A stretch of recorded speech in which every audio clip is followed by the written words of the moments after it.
Across the UK, online and on DAB. Talk Radio. We have ways of making you talk. Talk Radio. Thank you, Jake. All calls straight to air tonight. It's kind of a relaxed vibe. I'm hoping you can impress us with some interesting, insightful, entertaining phone calls.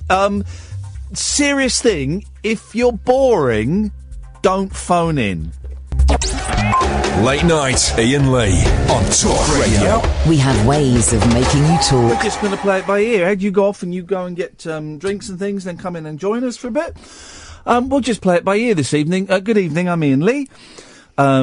This is Talk Radio. Catherine is in the studio with me. Hello. Ed will join us very shortly. And we're just going to take calls straight to air this evening. Here's the only thing I ask you. If you're dull, please don't call in. That's the only caveat, rule this evening. Apart from that, anything goes. We've got some calls already. Let's go to line one. Line one, you're on the wireless. Oh, no, she's bottled it. That was, and I say she because I know who that was. Because, just as I said, line one, you're on the wireless, it dawned on me who it was.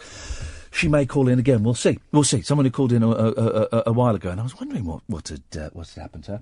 So, the way it'll work. Look, I've got nothing planned. I've not looked through the papers, but we have the papers here. We can look through. Although, the thing I always think is, but by the time we get to my show, the papers are. Well, we get the papers at about midnight, so the papers are 20 hours-ish old at that point. For me to come in and do the papers at the end of the day, I spot one or two stories. I look for different things in stories than the other presenters. So, these are different headphones. So I might spot one or two of the stories that haven't been picked up by the other presenters, and I'll give you a different take on some of the stories that have been. But I always think it's a bit, well, you know, it's a bit, the papers are 20 hours out of date, really. So it's a strange thing to do for a nighttime show. Catherine, how are you doing? I'm all right, thank you. Yeah? Yeah. I've got a bit of a sore throat. You know, I've been losing my voice. Mm-hmm. And I woke up this morning about 8, and I was all bunged up. I've got a cold. The cold is kind of here. And I'm just sure it's not hay fever? No. It was snotty. It was a snotty cold. And I've just got this sore throat, this struggling to swallow. So there'll be lots of that going on tonight. So we'll see. We've got calls coming in. We'll take them straight to air. Don't swear. Don't libel anyone. Please don't be boring. Those are the only three things we've got. Let's go to line one. Line one, you're on the wireless. Oh, hi, Ian. Hello, line one. Hello, yes. I know that you're a collector of pop trivia, and ever since you interviewed Dougie Wright, I've been wanting to tell you this story. Who's Dougie Wright? He was the session player who was on Eloise. He was the drummer, wasn't he? Yes, he was. He was the drummer. Thank you. That name slipped my memory for a second. Yes. In 1968, Karl-Heinz Stockhausen, his piece of music called Plus Minus, was broadcast as one of the proms in its UK premiere. Yeah. And the score required that a radio be tuned at random. Oh, yes, I've heard of this piece, yes. So during this sort of rather amazing sort of very modern music, I can't remember whether it was MacArthur Park or Eloise, but one of those records was being played on the radio while this was all going on. Gosh. And it was stunning. Were you there? No, I heard it on the radio. Oh. Hang on. But it So where was the performance taking place? At Royal Albert Hall. And it was being broadcast on the radio? Yes. And during a part of the performance, they used a detuned radio as an instrument? No, it was a live radio. And it was a member of the orchestra tuning the radio, and when if he found the score says if there's anything interesting, just stay on that station. Ah. Is that still available to hear? I've been trying to look for it on the. I haven't been successful so far, but I'm have sure you been on YouTube? Have you been on YouTube? Everything's on YouTube. I have looked, Ian, but I haven't found it so far. Okay. Well, but it was in 1968. So I'm aware of it. I'm aware of it. I know Paul McCartney was a big fan of Stockhausen, and I've never investigated it any further. But boy, oh boy, what a cultured call to start a late night nonsensical phone in with. Can we find the Stockhausen performance from 1968 at the Royal Albert Hall? That's a brilliant opener. Yeah. The piece was called Plus Minus. Thank you. What's your name, caller? Andrew. Andrew, thank you for... What a great first call. That is a great first call on so many levels. First of all, I thought our first call would be someone farting or, playing the theme tune to Hawaii 5-0 down the phone. No. It's someone who's been listening to the show intently, remembers a guest from... When was Dougie? 2 months ago? 3 months ago? And has a story to tell that kind of vaguely links to him, but it's about an avant-garde composer called Stockhausen and a wonderful avant-garde piece performed live at the Royal Albert Hall in 1968. Can anyone find it? Wow. That's a great first call. I didn't think we'd start thoughtful. That is a great... He took it to... Could you pass me one of those bits of paper? I'd like to have a bit of paper in front of me to doodle on. He took that instruction of don't be dull. For a second I wondered, but no, that was a great first call. Stockhausen.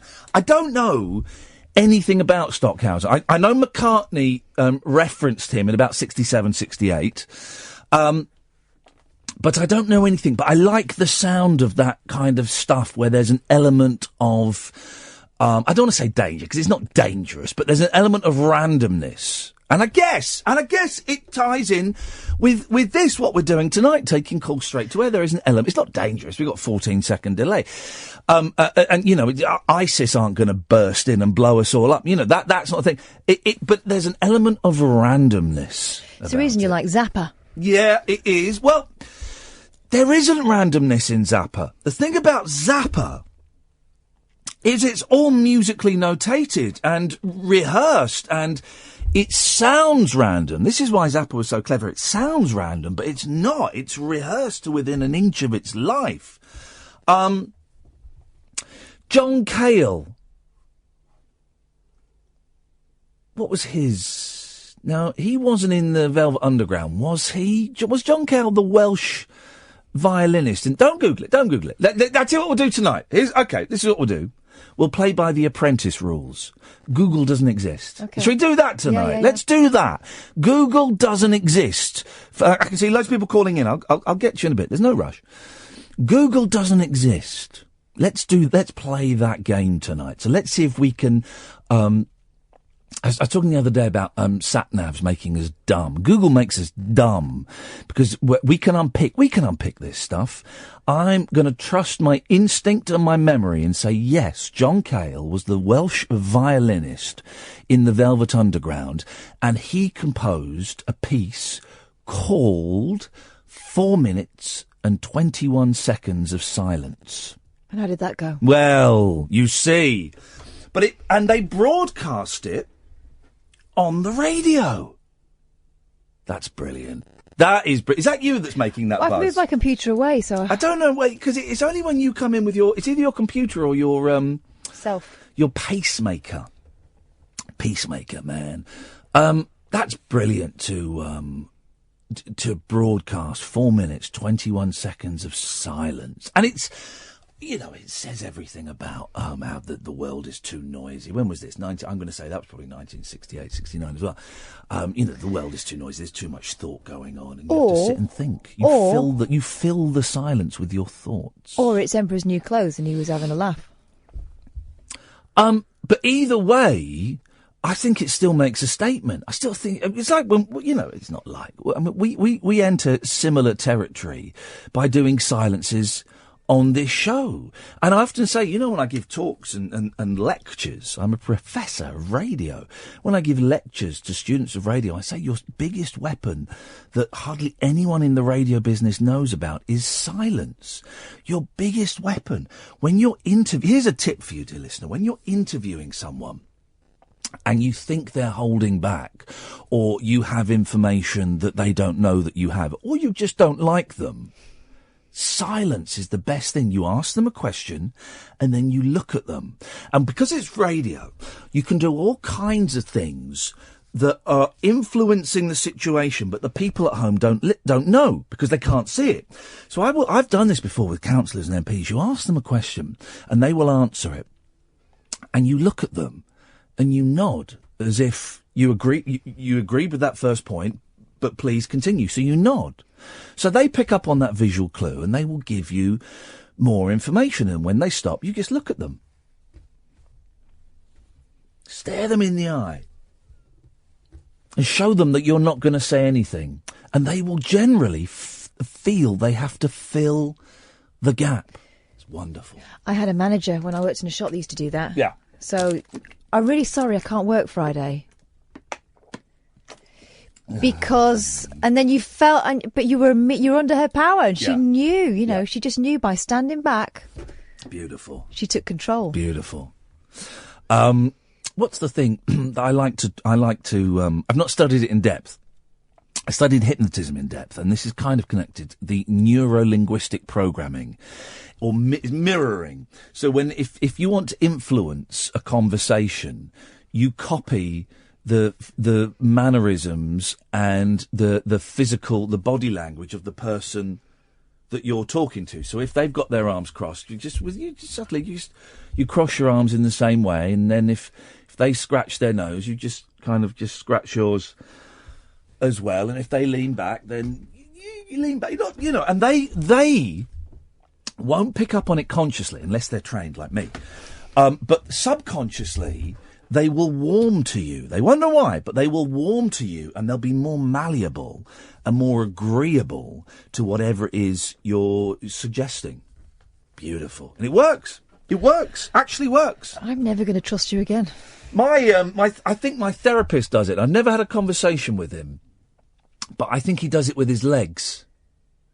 And so I'm constantly moving my legs in our 50-minute session because I don't want him to have his legs in the same position as me. So I will cross my legs. I'll notice that he will cross his legs the same way. So then I sit back and I put a leg up, a foot on my knee, and he, I'm sure, and I've not mentioned it to him. I might mention it. Line 1, let me do that again. Line 1, you're on the wireless. Hello, caller, you're on the air. Hi there, hi. I just wonder if Periscope's on tonight. I'm trying to find it and I'm not having any success. No, you won't because it's not on yet. I will set it up at a convenient break. I just didn't want to rush because I have to rush and do it during the news, and I didn't want to rush this evening. So no, I will find a convenient break at some point in the next 2 hours and 45 minutes, and I'll get it up. Mr. Lee, I didn't realise I was talking to yourself. I thought I was going to talk to one of your minions. No, what? I don't have minions. It's an excellent team of people. No, it's calls. Thank you, Ed. It's calls straight to air all evening this evening. Oh, Jesus, I'm sorry about that. Okay. No, don't apologise. You phoned up and you had a question, and there it was. So I thought I was going to a meltdown there. I was doing a bit of searching, and okay, thank you, and I'll keep looking. Thank you. Thank you very much indeed. What polite, intelligent audience we've got. Well, isn't that lovely? Apart from referring to us as minions. Well, I know, that was a little... I think his tongue was in his cheek. So that's how it's going to work this evening, guys. We're going to sit here and chat, and you're going to call in if you want. 0344 499 1000. There are some rules. You can't swear. You can't be libellous. Don't worry, because I've got a dump button. I've got double dump, 14-second dump. The most important thing is don't be dull. We've had quite a few. We've had a handful of dull callers recently. So just have a think. If you're going to call in, just think, is this call going to be interesting or not? 0344 499 1000. Late Nights with Iain Lee on Talk Radio. Late Night Iain Lee. Unfiltered night talk with the original king of unconventional conversation on Talk Radio. We have ways of making you talk. Calls straight to air this evening. If you just heard that last caller there, the Scottish gentleman. Normally you'd speak to Katherine or Ed. Well, you can speak to Katherine or Ed, but they'll be on air with me. Catherine's in the studio. Ed will come and join us in a little bit, but I imagine he's eating his stinky food. So it's a curry tonight. Of course it is. Your food stinks of bums. Always. And we'll have to talk about that soz as well.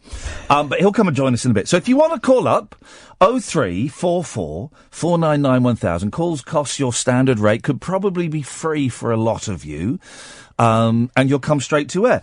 And there's lots. What's interesting is that lots of calls are flashing up and then slamming the phone down. I've seen a couple of numbers. They kind of flash up on the screen for a second and then they go.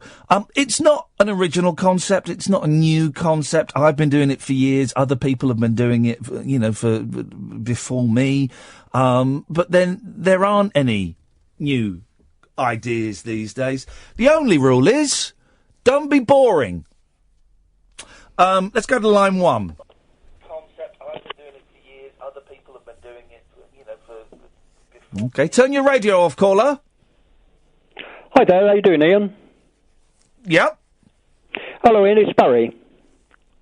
Yes, it is. Yeah, just a couple of questions to start with, Iain. Now, is your call going to be boring? I hope not. Well, I hope not. Isn't good enough. Well, I'll try not to be. Yeah, it's a question about the. I tell you why, because we've had, and this isn't pointed at anyone in particular, but we've had a rush of quite dull calls over the last couple of weeks, and so tonight, Barry, I want everybody who's thinking of calling in, as they put their hand on the phone or the receiver, just take your hand away and just think, now, is my call going to be dull? And be honest with yourselves, people. Be honest. And if it is, thank you, but no thank you. So, Barry, shall I give you 10 seconds, Barry, to have a think? No, I'm happy to go ahead. You're Iain. confident that your call will not be dull? No, because I think, generally speaking, the Portishead venue with Eddie Large, I think, would be interesting. What? And it's a query about that to start with. Well, but would anybody else be interested in that?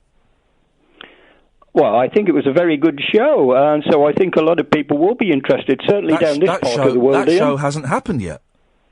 Well, it's on the 25th of June. I'm wondering if it's still ongoing. It's still ongoing. I'm going to Portishead tomorrow to drop some posters off and to have a cup of tea with Mr. Edward Large. Well, that's fine. Well, I'm certainly open to make every effort to be along, Iain. Okay. And now, to the interesting part of the call? Well, yeah, I hope so, Iain. It's just that I'm revisiting some old books that I've read over the years. Now, old... You've just said old books. Yeah, well, old for me would be 1970 it was published, and I read it then. Are you sure this is going to be interesting to the listener? Well, it's a book called Papillon. Henri Charrière. That's the one. Yeah, it's the one. Papillon, butterfly, of course. Yeah, I thought it was an absolutely brilliant read, so I'm rereading it. Yes, I've read it. I've read it many times. Don't read the follow-up, Banco, as it is no good. Banco was a very, very big letdown here. It was a very poor book. But it was very difficult to follow something like Papillon. You know that Henri Charrière is a story of a gentleman who claims he was wrongly accused of murder and was sent to French prison in the... Where was the prison? I think it was Devil's Island. Was it in Guinea? It was somewhere very hot and inhospitable. And he continually tried to escape and ended up, I believe... Now, the film starring Dustin Hoffman and Steve McQueen, they use quite a lot of artistic license. In the film, he spends 5 years in solitary confinement. And by solitary confinement, they mean he's on his own. In the book, I think he only spends 3 years in solitary confinement. But the book is much better. But he is a storyteller, and I think that book has to be taken with a huge pinch of S. It was. I think, to some extent, he probably added little bits to it, but nevertheless, it was a very, very riveting read. He escaped off the island, spoiler alert, guys, by making a raft out of coconuts and counting the waves and to which wave would push him out to sea. That's the one. Yes. He was given citizenship in Venezuela before he finally got back to France, and he actually proved his innocence. But my question to you, Ian... Yes, Barry.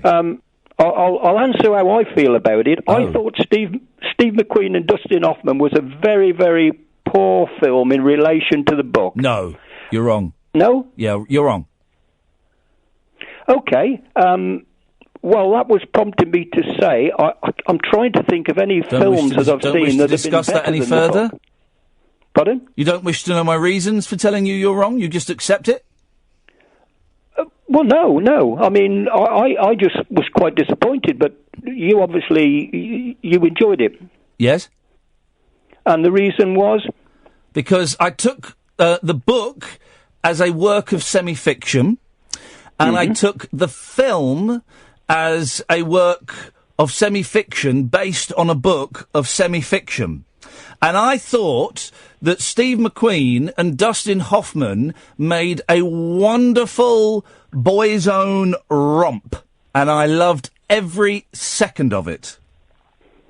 That's fair enough. What I thought was lost in the story, I mean, the one thing that was good was the visual effects and how they got into the characters. I thought that was absolutely excellent. I don't know but what there were so many adventures that I mean, obviously there's only so much time they've got. It's a very thick book.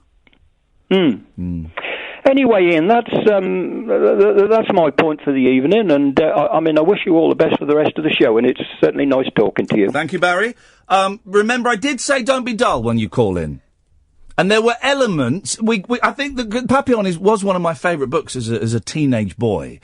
And it's a great film. Have you ever seen it? No. Oh, it's a great film. Dustin Hoffman really acts in it. He's really acting. He wears thick milk bottle glasses, and that to me is the sign of an actor. Does he lose a lot of weight for the part? I think so. The thing about Steve McQueen... Very handsome. He wasn't a very good actor. Oh. He was good in action films, like Bullet, although Bullet I find quite dry. He's good in action films, but he wasn't a good actor. And it's more about him being cool, isn't it? Yeah, it's the coolness and the looks. And Dustin Hoffman acts him off the screen, completely, just, destroys him. He is a bit of a twitchy actor, though, isn't he, Dustin? There's a brilliant scene in Marathon Man, which is, again, a great book and a great film, Marathon Man, with Dustin Hoffman and the famous bisexual, posh English actor, not Denham Elliott, Laurence Olivier. And there is a scene where Dustin Hoffman he can't go to sleep because the Nazis, Laurence Olivier plays a Nazi, Der Weiße Engel, the White Angel. And Dustin Hoffman can't go to sleep because he can't be caught by Laurence Olivier, so he's taking speed, okay? So he hasn't slept for about 3 days, and he's a runner. And so he has to be all wiry and twitchy and anxious. And he came on the film set in the morning to film the scene, and he looked awful. Unshaven and messy, and was spaced out. And Laurence Olivier said, "Dear boy, what's wrong with you? You're twitching like a nervous wreck. Why? We haven't started the scene yet." And he said, "Well, I haven't slept for 2 nights because I knew that in this scene my character hasn't slept for 2 nights, and so I've not slept for 2 nights, and so I'm really just." And Laurence Olivier looked at him and went, "Why don't you just act, dear boy?" Which is a great line. Why don't you just act, dear boy? Line 3, you're on the wireless. Hello, Ian. Hello, line 3. Hello, Kath. Hello. It's at Stewpot.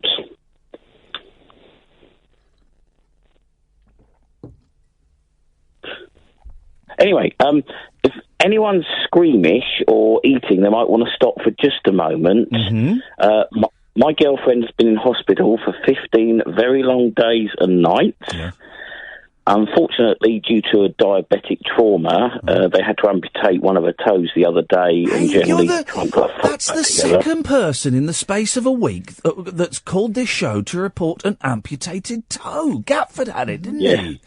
What is going on? Someone somewhere is building a human being out of these. With all toes. Yeah, they start with the toes, then it's the feet, then it's that, and they're sewing them together somewhere in a laboratory. Somewhere that's happening. And talking of laboratories, guess what they've done today? They've sent some maggots into the hole where the toe was to eat the dead skin and flesh away. Yeah. No, that happens. It's an old cure, but it works. Have they bandaged the toe up with the maggots in? Yeah, the maggots were in like a little tea bag, so they can't migrate into the rest of the foot, and they just they do that. They just have. Oh, they're great because they eat dead flesh, of course, and they eat anything that's infected. They'll go in and eat it. That's brilliant, absolutely brilliant. Yeah. So, and everyone gives the NHS a bad rap, but for 15 days and nights, I've not come across one bad nurse, one bad doctor, and I can't thank the team that's dealing with my show. Well, please tell me you've kept the toe and pickled it. I wanted it so I could wear it as a necklace, like, didn't Alan Partridge wear one of ABBA's, no, who was it? No, Priscilla of the Desert, wasn't it? You're thinking of Billy Bob Thornton and Angelina Jolie with the Files of Blood. No, Priscilla, Queen of the Desert, followed one of the girls from ABBA into a toilet and got a bit of a floater and put it in a jar and wore it around her neck. Right. That's what I wanted to do. Right. But what did they say? No. Did you actually ask for the toe? Yes.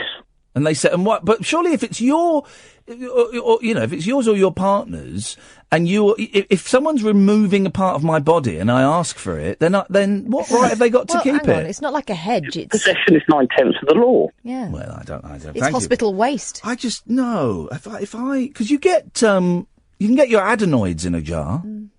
You can get... I don't know whether they do baggies anymore. Do they do party takeaway bags? Doggy bag, I don't know. Well, do you know what? Not a bad first 30 minutes. We'll get Periscope going later on. I'm enjoying this. I'm enjoying a show. There's no Google tonight, Ed. Google is verboten. So if anything comes up, and I like that as an idea, actually. It's what they do in The Apprentice. We always watch The Apprentice. Why don't you just Google it? And I think James Max told us, there is no Google in The Apprentice. No, and I quite like that. Quite like that. We'll do it for tonight, and we'll see how it goes. 0344 499 1000 is the telephone number. Late Nights with Iain Lee on Talk Radio. There we go. That's what happens sometimes. The computer crashed. 0344 499 1000 is the telephone number. Calls cost your standard rate. Quite possibly they'll be free. We're not phoning you back this evening. It's calls straight to air. And we'll just sit here and chat. And if you want to chip in, you're welcome to. Don't swear. Don't be libelous. Don't be dull. And really, I've been thinking I've been giving some callers too easy a ride recently. And I've sat and been very polite when people have been boring, when people have been stupid, and when people have just talked nonsense. And I think I'm going to start picking people up a bit more on that kind of thing. Somebody calls. Let's go to line 4. Line 4, you're on the wireless. Hello? Hello, line 4. Shut up. You're on the air. Oh, really? Yeah, oh, yes. Hello. Hello, line 4. Hi. Hello. Hi. Yes, hello. Hi, it's Lorna. Hey, Lorna, how's it going? Better than it was before. Doesn't sound like it. Why? Well, you sound steaming. No, I'm literally trying to find a charger because my phone is about to run out. I'm on 1%. Okay, 1%. Well, let's see what we can cram into that 1%. Oh, yeah, exactly. Yeah. So what did you call in for, Lorna? I just wanted to let everyone know Wagwan. Hello? Yeah? Then there was the 1%. Catherine, a little reminder for some of our listeners who Lorna was, please. Lorna rang us about, 2 months ago, I think. And she was drunk, and it transpired that there was a problem there, and that she was at risk of kids were going to be taken away. Yeah. Kids were going to be taken away. Which is why I make up that Lorna was drunk there. Which is why when she said it's going better than it was, I'm not so sure. But we'll see. Maybe she'll call in. I would love to know, actually. Maybe she'll call in again. I wish her that, we hope everything is working out. But, that was, yes, that was we'll see. 0344 499 1000 is the telephone number. So yes, I'm going to Portishead tomorrow I'm going to 3 shops. There's a mechanics. There's a hairdresser's. What's the other shop? Can't think. I've written it down. Where I'm going to drop off posters for the Eddie Large show on June the 25th. I'm going to take some tickets down, some physical tickets, so that they can sell tickets, because at the moment they're only available online. 74 tickets gone so far out of 250. It's not for 3 months, and I think most of the tickets will be bought in the shop. So I am very, very pleased with that. And I'm meeting Eddie tomorrow about 1:30. Going to take, I'm going to take some flowers for his missus, because I'm a gentleman. Nice touch. And also, I got given a bottle of champagne the other day, so I'm going to take some flowers and a bottle of champagne. Oh. Yeah, just because I got given it because the job finished, and I don't drink. I do. No, I know. And I was going to give it to you initially, but then I thought, I'm going to see Eddie in a week. I'll take it down for Eddie. So I take a bottle of champagne. They're an old couple, and they'll love that. And they're old showbiz, people. They'll love that. Oh, they'll have a champagne fridge. They'll love that. I want to, So I'm going to go down, and we'll have a little chat about how the show and what he wants it to be. And then he's going to give me some DVDs of little and large stuff that he wants.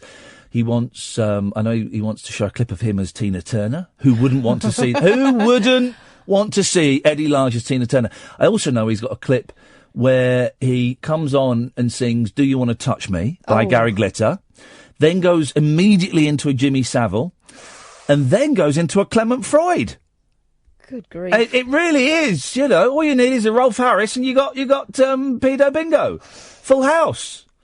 So I'm looking forward to that. I'm looking forward to be nice. I'm a little bit nervous about going to his house and meet, because I don't know him. I met him, briefly during the Weakest Link. When was that? 12 years ago. Flipping heck. And we've been emailing each other a lot. Yeah. So I'm a little bit nervous. The thing I find intriguing about you is that you seem really at ease with people. Yeah, You're quite charming to people, but I know you hate that kind of social situation. Yeah, I do. Tomorrow I'm going to do the thing that I've done before, which is how I got this job. When I got this job by coming in for a meeting with would have been Liam, the boss, and not the boss. And as I came in, right, I pretended I was one of those people that's good at selling themselves in meetings. I played a character and I came in, and this was ages ago, before they had anything lined up. Just knew it was going to happen, but they didn't even know when it was going to happen. And I came in, I said, well, listen, really nice. This is when I still had a secure job at the BBC. I said, look, it's really nice to meet you. Thanks for inviting me to come in. I want to do the late night show on your new station, and I think you need me. And I was doing all that. I think you need me. He said, why don't you want to do breakfast? I said, well, I've got a breakfast job now, and it's safe and it's secure, and I could do that for the rest of my life. Little did I know. But for me, late night radio is, he said, but you'll earn less. I said, yeah, I don't care. He said, you'll get less attention. I said, I don't care. Late night radio is, he said, what about drive? I said, it doesn't interest me. Late night radio is where you can experiment more, is when you can do, is when there are certain types of people listening, that phone in. It's the radio that I'm gravitated to. And at the moment it is dead, and I can give you something unique. I'm doing all this stuff. Yeah. And I'm not that person at all. And it worked. I came out and I phoned my agent up, and I said to Nick, if he doesn't offer me a job, if he doesn't offer me that slot, then I'm in the wrong business. Because I know I sold it. I know I sold myself to him. And he did. Fair play, he did. And this is why we're here today. He may be regretting that decision, I don't know. That's his problem. 0344 499 1000 is the telephone number if you want to give us a call. Calls go straight to air this evening, and I like the fact that we've got calls flashing up on the screen, and I will get to them. But I like the fact that the switchboard hasn't gone as mental as it has done in the past when we've done this. Excuse me, and that means that you're taking on board what I'm saying. If you're going to be dull, don't bother. I'd rather we broadcast silence or me and Kath and Ed chatting than a dull call just to fill up 5 minutes of airtime. I don't see the point of that. So have a think.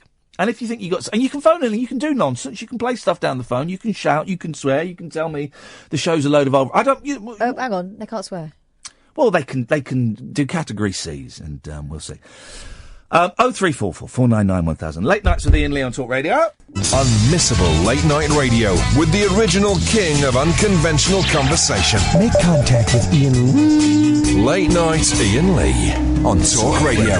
We'll get you talking. 0344 499 1000. Call straight to air. Don't swear, don't be libellous, don't be dull. Let's go to line 2. 2, you're on the wireless. Hello, Iain.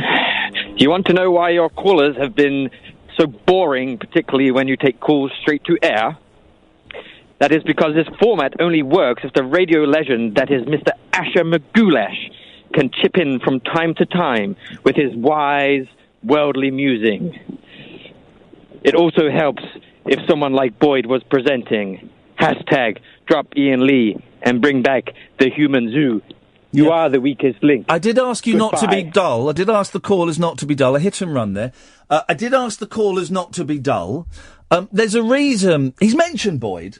Let me play you a thing that my friend Watco did. And then we can talk about Boyd a little bit, if you want. I did ask the callers not to be dull.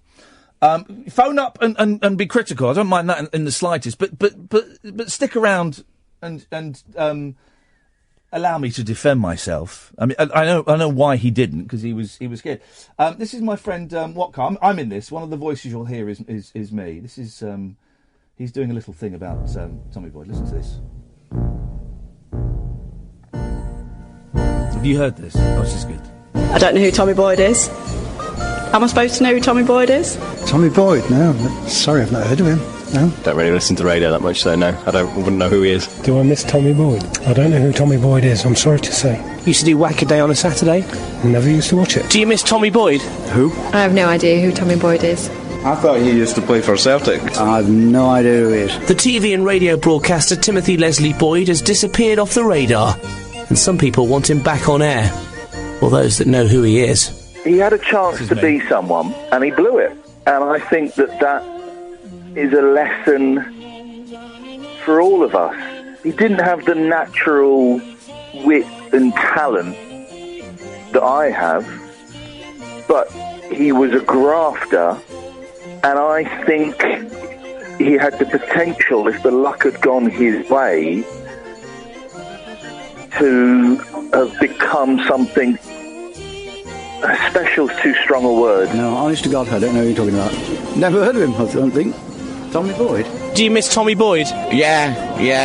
He was one of the best singers around. Singer? I'm not sure if he was. You don't know who Tommy Boyd is, do you? No. The website gets hundreds of visitors. And that, I think, pretty much sums it up. Most people don't know who Tommy Boyd is. Most people listening to this won't know who he is. They might remember him from Magpie or something, but they don't know who he is.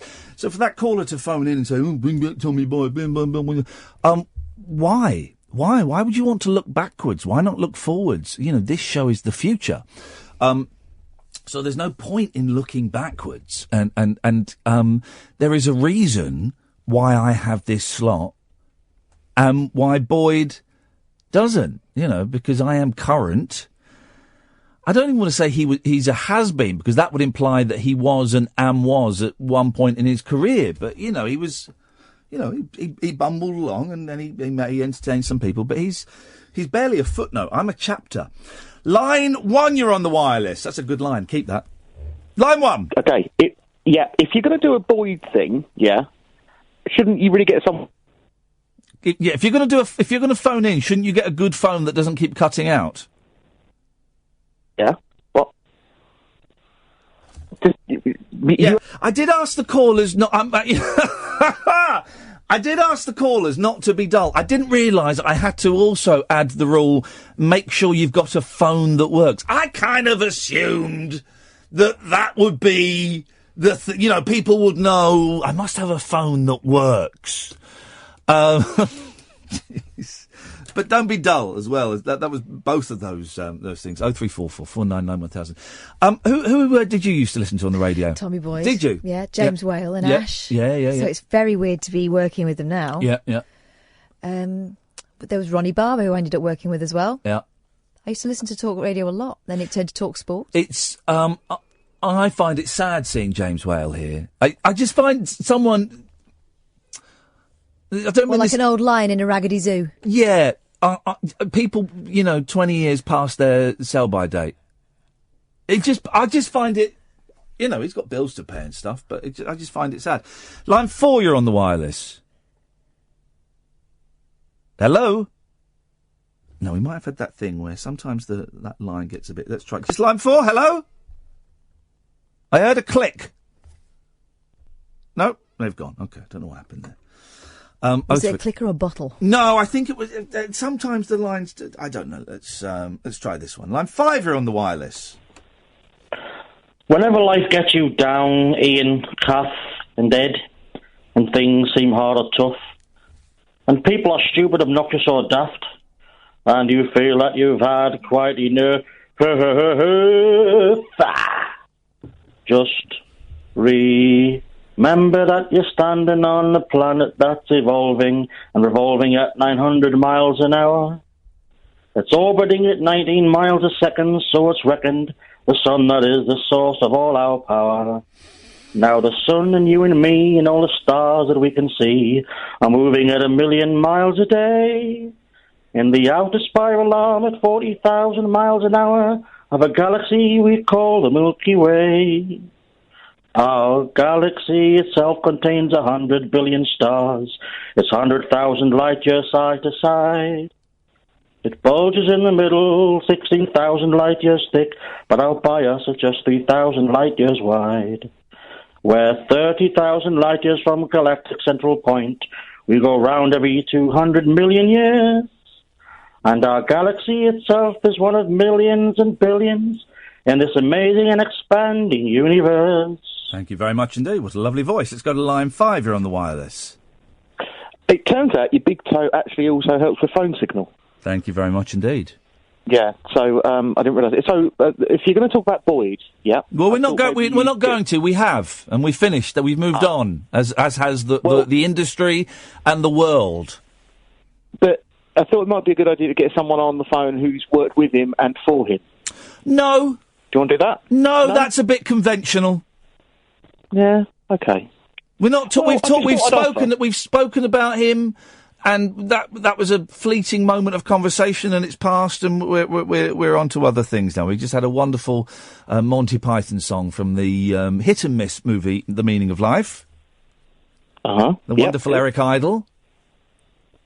Good man. Okay. I've not worked or... No, I did ask. I did ask, don't be dull. And that was a dull call. Line 6, you're on the wireless. Oh, hello. Good evening. Hello, line 6. This is more like it. Someone with a bit of personality. Good evening, line 6. Sounds like you're having fun. Well, actually, I've been very busy today. Why is that? What have you been up to? It's actually in connection with a Save Charlie's Life appeal on GoFundMe. Right. What is that? Yes. Well, it's about this little boy. Yes. Who was born fine. He was a beautiful, bonny, healthy little fellow called Charlie. Yes. And he went home, and about 8 weeks later, he had to go back to hospital. Gosh. Now, just for a second, take the hat off for a second. Yes? Is this a real GoFundMe, or is this a funny GoFundMe? No, it's not. I'm not joking. This is real. But can you do it in your real voice? I think this is my real voice. I've got a funny voice. Is this your real voice? It is, yes. I don't even know if you're a man or a woman. Well, I'm a woman. I'm 65. No, you're not. What year were you born? 1951. Really? Gosh, blow me down. Isn't that funny? I couldn't tell. Okay, so, well, I'm sorry to hear about Charlie's predicament, but I can assure you that, and I'm sure you're doing wonderful, wonderful work to make sure that, is Charlie still with us? Yes, he's still alive. He's on a life support at the moment. Oh, my goodness gracious me. Blimey. Yes, they're unable to treat him here in this country. What's wrong with Charlie? We're trying to raise money to fly him to America. Yep. There is a specialist there who is very good at treating this type of thing. It's actually called mitochondrial depletion. Now, what does that mean? Well, basically, it's a condition which basically takes all the energy away from his organs and muscles. Oh dear! How old is Charlie now then? 8 months. Oh dear, poor lad, poor lad. How's his how are his parents doing? Well, they're bearing up. Yeah. I think they're very courageous. And what's your connection with Charlie? How do you know Charlie and his family? Well, actually, they first came to my notice when there was an article on March the 31st. No, not that's today. No, it isn't March the 31st. I got the wrong paper. But at the beginning of the month, yes, in the Daily Mail. Okay. Yes. Well, the thing was, it actually. Well, basically, the doctors wanted, because he'd been on there so long, to switch on his life support. Yes. It went so as far as the courts. Oh, yes. This rings a bell. This rings a faint bell. Yes. Isn't can't life be cruel sometimes? 700,000. Pardon? Can't life be cruel? It's something, yes. I'm not going to say it on the radio. Well done. No, it can be very, very cruel. And when you see, I used to do volunteer work at Great Ormond Street, and I would see children of all ages, babies and toddlers and teenagers, with the most horrific things, that had gone wrong with them. And you just look at them, and you look at babies wired up to machines, and you just think, well, where is the justice in that? And there is no justice. It can just be very, very cruel sometimes. I mean, he was fit when he came home, and 8 weeks later he was back there. Oh, dear. But at the moment, he looks a lot better than some of the other similar ones. Yeah. And he's actually growing and putting on weight, which is probably a good thing, because the bigger he gets, the more chance he's got of fighting this thing. Listen, thank you for sharing that with us, and it's could I just say how much we need? Well, you can do. Here's my thing. I am pretty sure that by saying it on this show, you won't raise any more. So I don't want you to say it and then you go online in 10 minutes and the number hasn't changed. But also, I would be very, very heartless if I didn't let you. So far, go on. It's 700,000 plus. That's how much you've got? Of 1.2 million pounds. Isn't it something when, potential healthcare comes down to money? Taken off in the last week or so. Yeah. Because there's going to be another court hearing on the 3rd of April. Well, now you've raised it to our attention. I'm sure we'll all take more notice of it if we hear it on the news bulletins. You're a very kind person. We are trying to get the papers to run a repeat, an update, and I I'm just praying for it. You are a very, very kind person, and you are doing a good thing, and I'm sure that we will all be, sending our good thoughts to Charlie and his mum and dad. Thank you very much. No, thank you very much indeed. What a lovely lady. What a nice lady. Genuinely thought that was a put-on voice. You did as well, Catherine. You did as well. I feel terrible. I don't feel terrible. I genuinely didn't know. But what a nice lady. And isn't life cruel sometimes to people? An 8-month-old baby. Well, I wish them the very best of luck. What a good first hour. You're right. You've gone quite... I'm fine. Now I'm having a little ponder. Yeah, have a little... I think we'll all have a little ponder after that. Don't call in for a bit, because we're going to do some adverts, then it's the news, but you're listening to Late Nights with Iain Lee on Talk Radio. Talk Radio. We're just discussing losing bits of your body in horrendous accidents. I might share you something in a little bit. 0344 499 1000. Have a think during the news. Is your call going to be interesting? We've had some great calls that first hour. We've had performances, we've had heartwarming stories, we've had some great stuff. Onwards and upwards. Don't forget to tick your Radar diaries. Late Nights with Iain Lee on Talk Radio.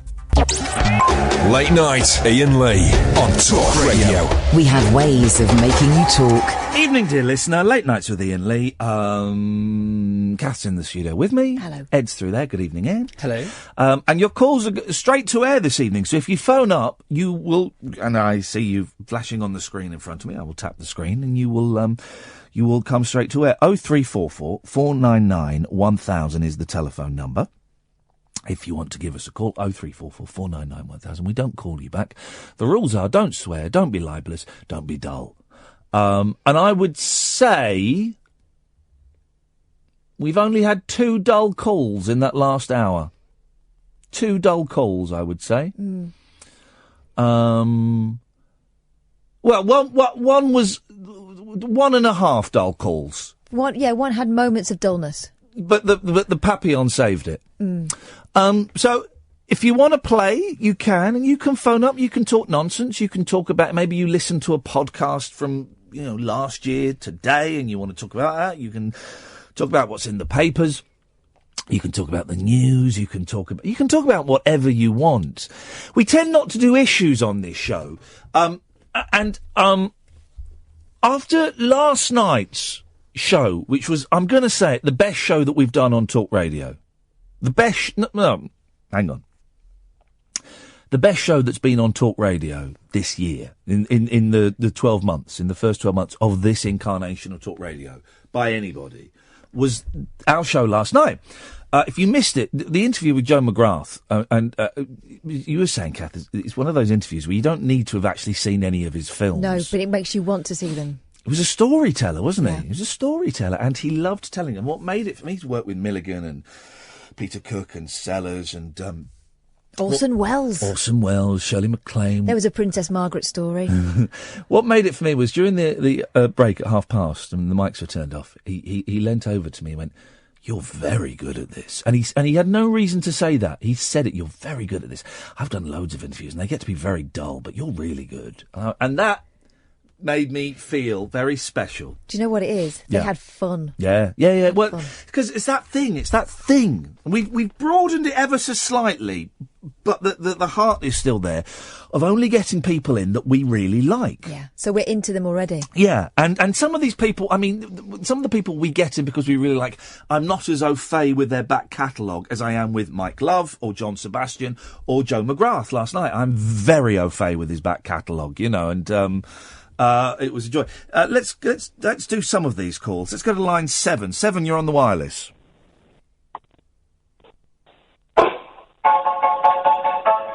Here we go. This is a call.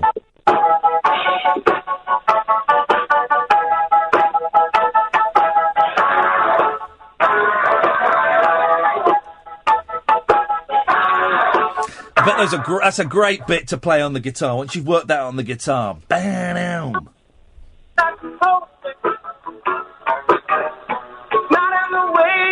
Who is it? Supertramp? Is that Supertramp? Don't know, can't Google it. Toto, thank you. Toto, thank you very much indeed. On speakerphone, which means that when we speak it mutes out, so just bear that in mind. Line 8, you're on the wireless.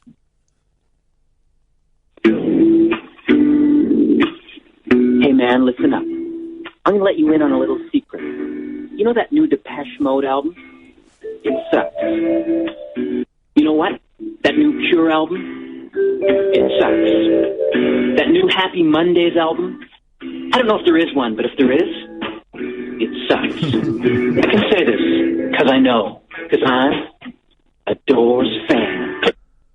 It's Kids in the Hall sketch. That's Bruce McCulloch doing that, and I love the Kids in the Hall. I've got the whole series on box set. And I need to dive into it, but today I cracked open the Larry Sanders complete series box set, and I did 4 episodes. The first 4 episodes of Larry Sanders. It's just sublime. There's so many wonderful underplayed bits. So he's the host of a chat show, and the head of the network says, listen, we're losing advertisers. The advertisers want you, Larry, to do live adverts during the show. And he's like, he's got his producer with him, and he's going, well, I'd like to do that. And he always goes, Hank? No, not Hank. I can't remember his producer's name. The producer then says, what Larry's saying is he would love to do it, but he thinks maybe you should get Hank, who's his sidekick. You should get Hank Kingsley to do it. They go, no, we think Hank Kingsley is overexposed. He's too overexposed. And then there's a lovely scene later on where Larry's talking with Hank, and Hank wants that job. And Hank's going, well, I really want to do those live adverts. And Larry Sanders goes, well, I did ask the boss for you to do it. What did they say? I can't remember. And it's just, it's not like gags, it's not jokes, but it's just so wonderfully underplayed and so subtle. Oh, it's delicious. And I put the first one in thinking, it looks a bit 90s, it sounds a bit 90s, but oh man, it's funny. It's so funny. The best thing. I'm gonna cane that next week. That's what I'm gonna do. What's his producer? Artie. That's it, Artie. And there's a bit. This woman's just the boss is just corners him, and he's having a go at him, and he can't deal with it, and he's going, Artie, can you come and deal with this? And it's just wonderful. I love it. You've never seen it? No. But what they did, 0344 499 1000, they did with that and Seinfeld is they were on BBC Two, and 2 of the funniest, cleverest shows of all time. But they never put it on the same night. So they were generally, I think, on Tuesdays, 9 till 9:30 and 9:30 to 10. But then sometimes they'd be on a Thursday, and sometimes they wouldn't be on for 2 or 3 weeks. So they were just filler then? They were just slapping them in? 2 of the funniest shows, the highest hit rate of laughs. And it was always a great mystery to me why they didn't, say we've got the Larry Sanders and Seinfeld, and Friday nights, every Friday night, 9 o'clock, back to back Seinfeld and Sanders. Do you agree with me, line 1?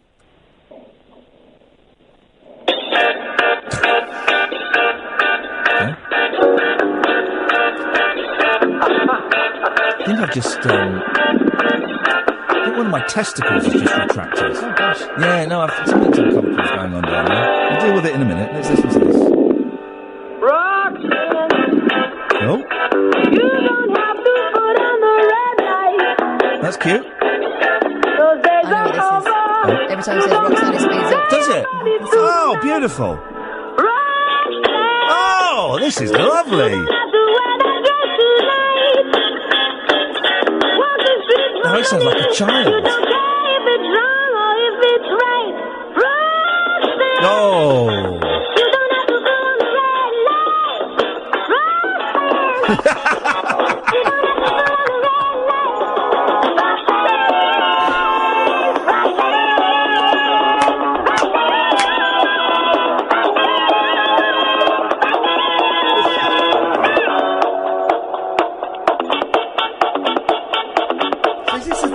Has this been around? It's been around for a while. A couple of weeks I noticed it. There was a great Twop Twips, which are the top tips from Viz on Twitter. Save money on expensive pedometers by asking Sting how many steps you've taken.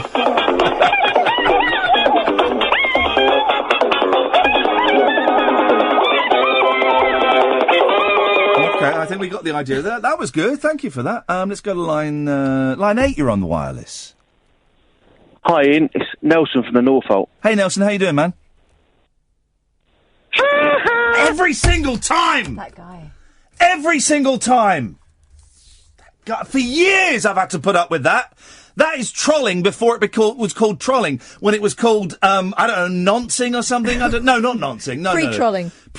That is... Jeez. For about 8 years I've had to put up with that guy. Can we not trace that call? You would think you'd learn. I'm a nice guy. I'm a nice guy and people trust me. Fool me once. Yeah, all right. Fool me again, I'll be annoyed. Fool me 3 times. Fool me for 8 flipping years? What the hell is doing? You know, I'll be on my deathbed and people will be coming, you know, from all around the world to visit me, and some people won't be able to because when I'm on my deathbed, there will be curbs on who can fly and how far they can fly because of fossil fuels. There won't be any, so people won't be able to travel. So people from all around the world will be phoning me up, kings and queens and Dalai Lamas and all kinds of things. And then I'll get a phone call from Nelson. And I'll go, hey, Ian, it's Nelson. Hey, man, how you doing? And that'll be the last thing I hear. The last thing I hear. Echoing as you shuffle off your mortal coil. What happened? What? Okay, 2 questions come from that. What is a mortal coil? I know it means you die, but I don't know where that phrase comes from. Shakespeare. Is it? I think so. What's the coil? Well, it's the path of life, isn't it? So you fall off the path of life. Yeah. I prefer that over shuffle off this mortal coil. Partly because I've never understood what it means. Partly because it's been sullied by Marine A. But also, I just think I don't know. I've never known what it means. Cark it, pop your clogs. Okay, and I had another point that I was... Oh, yeah, the Tibetan Book of the Dead. What is that? Don't give me... Has anyone ever actually read it? It tells you... It's some Tibetans, I guess. It's the guide to how to move from this life into the next, isn't it? Right, I'm getting it mixed up with the wheel. There's a wheel as well, isn't there? That's the Wheel of Fortune with Nicky Campbell. No, a different wheel. Not the Game of Life one. A wheel of reincarnation and all that. They are different things. But I bet if you got one, it makes the other one a bit easier. We'll discuss the Tibetan Book of the Dead in a bit. If you're calling in, please don't be dull. Let's go to line 9. You're on the wireless. I don't know. I've never known what it... Mary, I'm on the radio. Yes? Hello? Yes? Oh, hello, Ian the cat. No cat here. Hello. There ain't nobody here but us chickens. That's a great play, by the way. It's 2 people in an asylum and they think they're chickens. Oh, it's brilliant. Dad. Brilliant play. Ian. Yes, line 1. Are you going to watch WrestleMania? No, I'm not, because I'm a 43-year-old heterosexual man with a life. What? No, I thought you said something. Oh, goddamn. Oh. Thanks for calling. Line 10, you're on the wireless. Then we'll have a little break, so we've done a full run then. Yes, line 10. Hello, Ian. Yes, line 10. It's Paul again. Hello? Hello, Paul. Hi. I have an update for you for my Mother's Day. You gave her something to suck on, didn't you? Okay, yeah. You gave her a whole soother. Whole soothers and popcorn, yeah. Yep. I am back living with my parents at the moment, right? What's the battle? Because you're tight with your gifts? No, I'm just back living with my parents because of circumstances. Right, hear me out. Okay. Well, only if you're interesting. My dad is going out tomorrow night for a meal. And every night I make sure my mum goes to bed and she's safe and all right and got everything she wants because she hasn't been too well lately. I make sure she's got her tablets and her nighttime drink and everything else. I do it every night. And yes, I bought her some whole silver sweets and some popcorn. Now, as I said, my dad is going out for a meal tomorrow night, and my mum's just asked me, am I going out tomorrow night? Because she doesn't want to be left on her own, really. Right. I said, no, I'm not. So she said, what can I get when I go shopping tomorrow at Sainsbury's during the day for us I did ask, Paul, and I'm just going to remind everyone else listening, I did ask that people think before they call in, is this call going to be interesting or dull? And so far, Paul, it's going to be. I wish I'd hit the adverts on time, because they would have been a lot better than this call that we've had so far. It's going to be interesting. So there's going to be a whammy at the end. Okay. I said, how about I treat us to a Chinese takeaway tomorrow night, and we'll eat it together. Why not more popcorn and soothers? Or some Werthers. Werther's original. I am 40 years old. Maybe I am old enough now. You're for Werther's younger original. than me! My God, man! You've got the voice I was born in 76. You've got the voice of an old man. Yes, because I flipping smoke too much. Well, no Only one can cigarettes, smoke by the too way, much. yes. No one can smoke too much. No, smoke them if you got them. If you can afford them, then smoke away, guys. Okay, right. So I'm going to share a Chinese takeaway with my mum tomorrow night. Just me and my mum. Yes. We're going to have it together. Yes. I'm paying for it. I said, does that make up for buying you whole soothers and popcorn? So you admit that was a rubbish Mother's Day present? No, she says she loved it. She says I don't need to get her a But why Chinese would you? takeaway, You've but she used the loved it. phrase. You've used the phrase. You're obviously feeling guilty about it because you're offering to buy her. You've made me feel guilty about it. I've not made you feel anything. I just opened your eyes. You're feeling guilty about it, so you're offering to try and bribe her with a Chinese meal and company. No, it's because I want to do it. And do you know what we'll be watching together on telly at the same time? Ant and Dec's Saturday Night Takeaway. Why are you telling me this? Because I'm not interested. I'll give you an update. Isn't that a nice thing to do for your mum? What, my mum? No, my mum. It made me feel good that she wanted to do it. But why not just do it? Why do you have to, I believe the phrase is virtue signalling. Why do you have to tell everyone that you're doing something... What the hell is virtue signalling? Well, I'll explain. It's telling everyone that you're doing something nice. Why not just do it? I'm going to do it. But you're telling us you're doing it. You might find it funny. No! You were wrong. Okay, fine. Okay, finally, I'll say, you know... No. You've not earned the right to do an "and finally." You're not Martin Lewis, the newsreader, not the moneysavingexpert.com.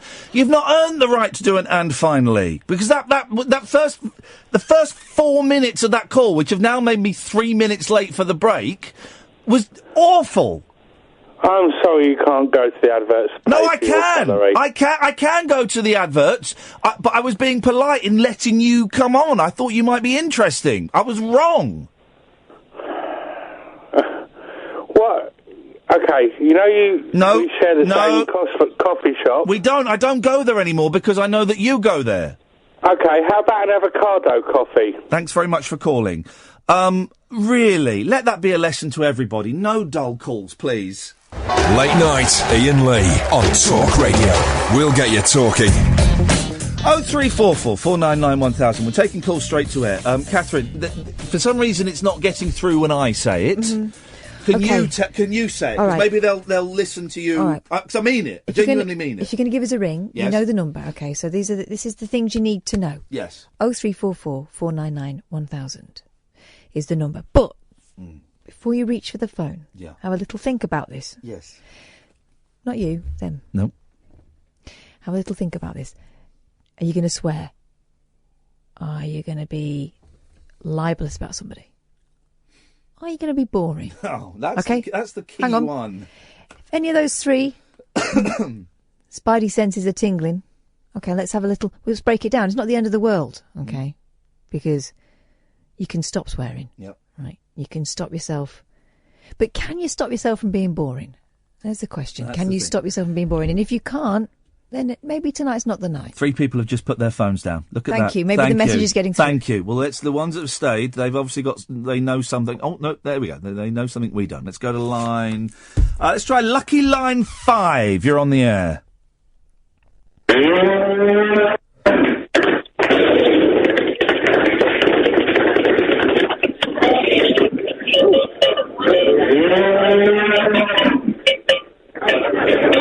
That was pretty wide. What can I tell you? So am What can I. I tell you? You've been working on your dancing, though. Oh, yeah, I've been rehearsing it. Glad you noticed that. Yeah, it doesn't leave much time for your music. This is great.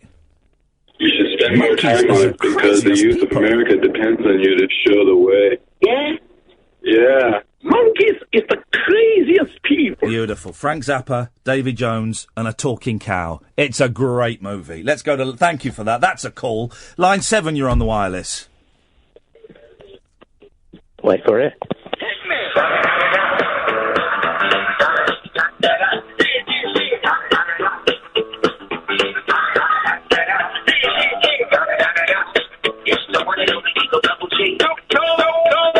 Can't really hear that. Line 8, you're on the wireless. Hiya. Hello, line 8.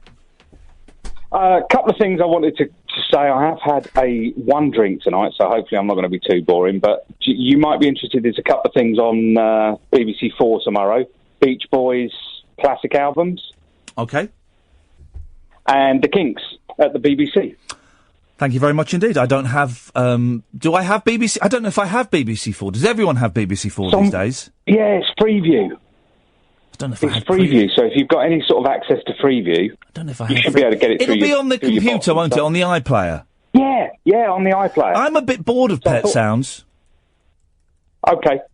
I don't think Pet Sounds is their best record, and it's always struck me as odd that it gets... I understand why it gets all the kudos and the respect and the 50th anniversary, but I've read so many books and watched so many documentaries about Pet Sounds that nobody involved with it has anything new to say about it. No, I think that Sunflower is a much better record.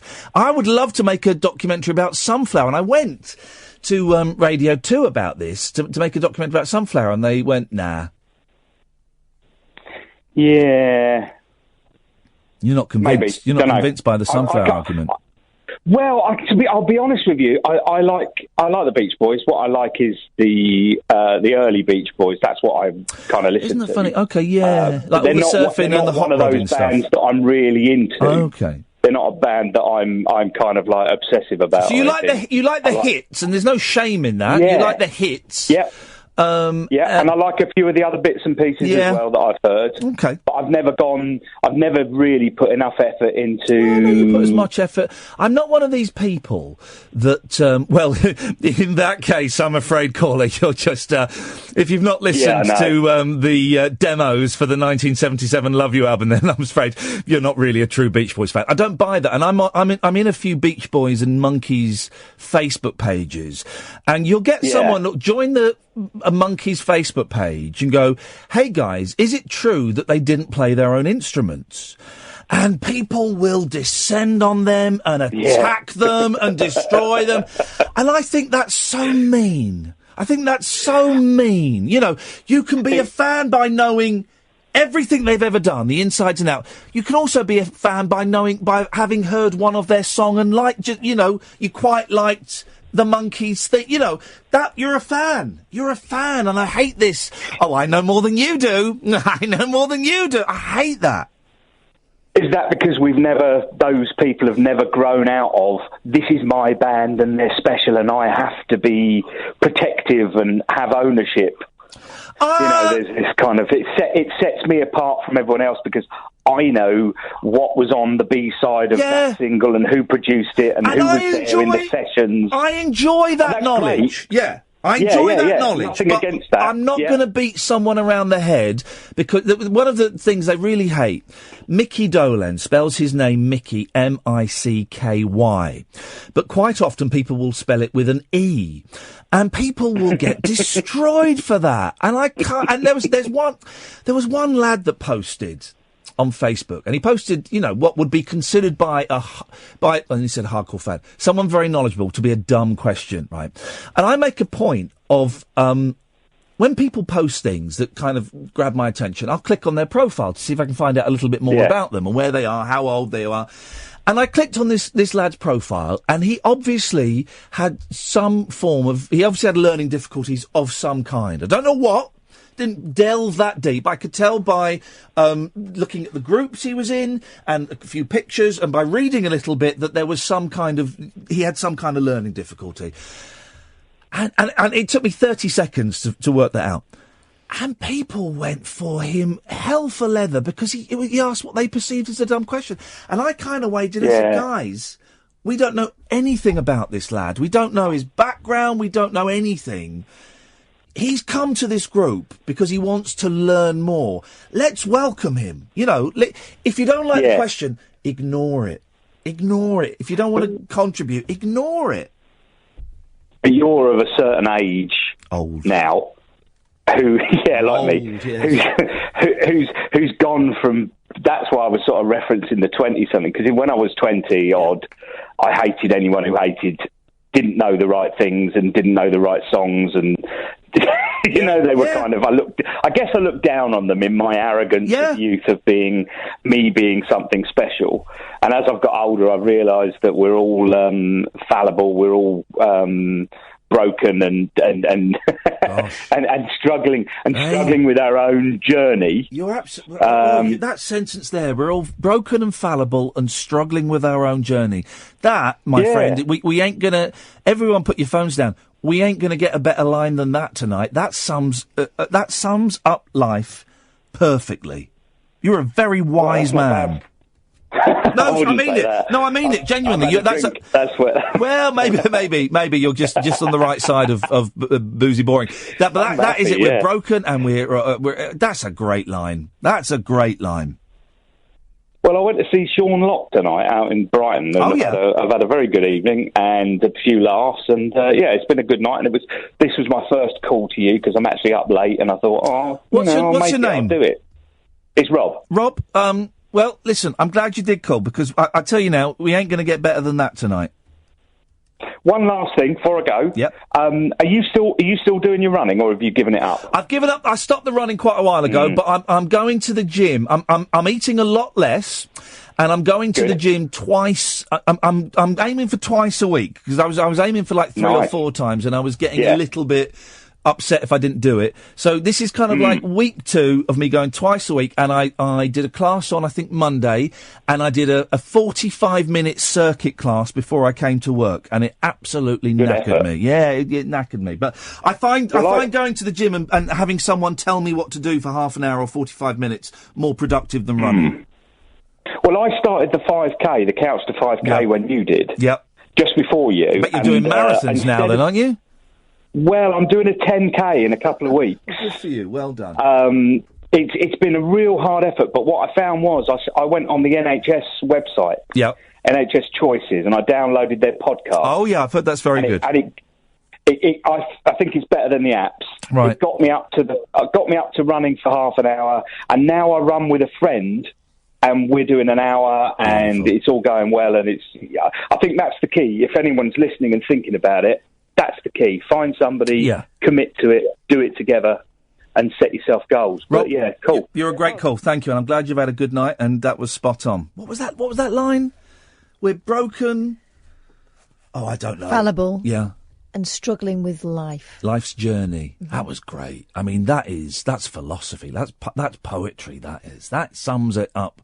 Everything. We could book all the wisest guests in the world, and no one's going to come out with a line like that. That fandom thing, though, that competitive element, is that a bloke thing, do you think? No. Knowing let's speak in generalisations. Knowing the dates and the names of the people that were in the room that played on the B side, that's primarily a blokey thing. But the one-upmanship thing. But the pouncing in on someone, I would say is 60% men, 40% women. Gosh. From what I've seen.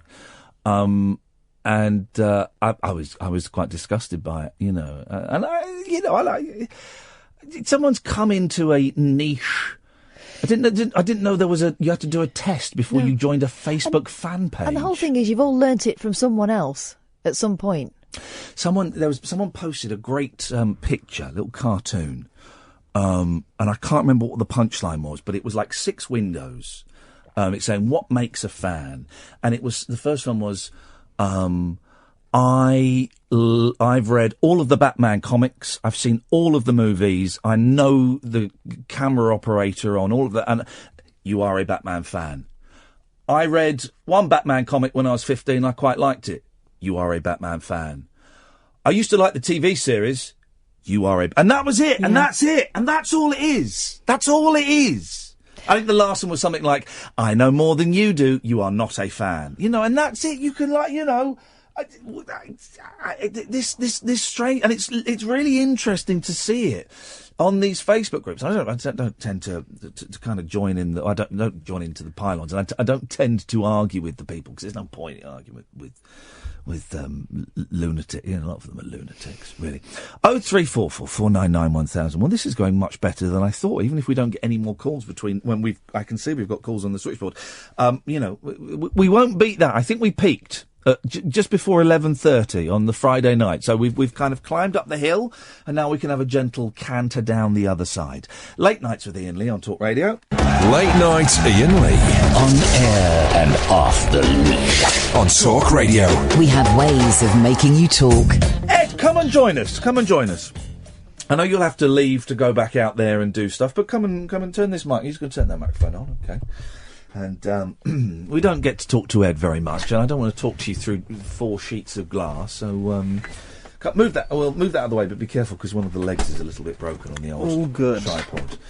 How are you doing? You all right? Yeah, doing well. Move all this, There we go. Move all this junk. I don't think... well, maybe we'll do Periscope for a bit in the last hour. I don't know. I'm enjoying this nice T-shirt you have on there. Thank you. For a present from my flatmate a few months ago. The Star Wars. It's like the Star Wars Christmas jumper, yes, but not in a jumper. Form. In T-shirt form. You know that I'm treating you guys by buying a GameCube for the show. It's the show GameCube. Yeah. I mean, primarily Katherine and I will be getting the most use out of it, Ed, because we'll be playing it when you're doing James Whale. Yeah. Well, look, but that's your choice. If you choose to do James Whale rather than play on the GameCube, then that's down to you. Games that are coming with it and are ordered include 2 Resident Evil games. Nice. Oh. Mario Kart. Yes. And SSX Tricky.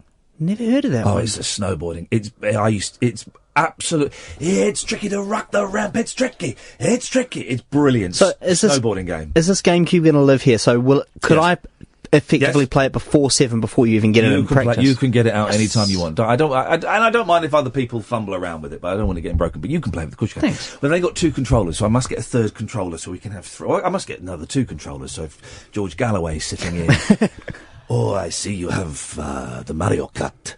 I am a master at Mario Kart. Baby, Princess Peach. In fact, that's what I'm spending a fortune buying all this stuff. In fact, I'll get 2 more controllers, so we've got 4 controllers. If Cundy and Goldstein want to come and have a little hand of Mario, it'd be great. We just sat there, we're sat out there. And we've done literally no prep for the show tonight. Normally I'll go through the papers, but my paper, as you can see, is blank this evening. We've done nothing. We went out and got some food, and then we came back and we watched MasterChef, which I find tedious. We watched Gogglebox, which you like, Katherine. I do. I don't like it. I don't like... it's all... I can see all of the fakery about it. They're not watching the programmes at the times they go out. They're given advance copies. Yeah, they're given videos. They're all dressed up smart because it wasn't the original premise that they were just filmed as these programs were happening and it was all a bit more relaxed. But now that everyone's putting on a performance and they've dressed up smart. They do know the game now, and they've all got new sofas because it's being sponsored by Sofology. Oh, of course. Have you not noticed that? Of course. Is there a little price tag on the arm of the couch as well? Virtually. And, I've noticed that Leon and June, the old couple, I mean, Leon's chair is a lot more used than hers. I wonder. But I don't because like some of those sofas look a bit big for the room, and I think, I know why. I don't like the programme. I mean, it's based on a programme that I used to be on called Flipside. But I do wonder how much they're getting paid for that. Because they'll be getting... It's one of Channel 4's biggest shows. Mm-hmm. And I just can't begin to imagine what a civilian is getting. They might... a grand an episode? I don't know. I don't know. But I know that, there's Scarlett, who used to be on it, who now become a reality TV star. Oh, she's the one that went into the jungle? Yeah, the Geordie girl. Scarlett Moffat? Yes, Moffat, yeah. Okay. So, there are ways. But we were watching it, and I don't think it's, very interesting. And they always have, about 22, they always have the tear-jerker, and this week it was the documentary about Rio Ferdinand, and before that it's been a child who's very poorly in hospital. They always have the tear-jerker, then they have some nonsense at the end, and it's just, I don't like it. I see the bit of fakeness, but I still quite like it. Yeah. I find some of them quite charming. Yeah. But I also like First Dates, and you hate that, don't you? Oh, God, First Dates is awful. Oh, I love that. What has Charlotte Crosby done? Oh, no, not the one with her in it. That's What's Celebrities that, Go then? Dating, I think. Celebs Go Dating. First Dates is the one where it's set in the restaurant with the French guy. Oh, God, no. Oh, no, I think it's hilarious. It's fantastic. I love that. No. Well, we won't be watching any of these programmes ever again. We will be, I see you have Resident Evil. I'm a master at that. All right, George, calm down, mate. There's a queue, all right? James Whale. But I'm on air in 15 minutes and my games last an hour. To become Dutch. I think there's a bit of a tinge of Mario in there as well. It sounded like Bjork. So we're going to be doing that. But yes, it will be. We need to find a safe place in the building to stash it. But of course, you have access to it any time you want. We'll find a locker. Edward, we'll get some keys cut. And people can put 10 pence down on the table like it's a pool table. Yeah, winner stays on. Yeah, winner stays on. I'm looking forward to that. We're going to take a little break. Sorry, but do That's the break. right. Do the break. Then, I'll go run. Do the break, then come back. Call straight to air. I can see we've got almost a full switchboard. Very, very busy.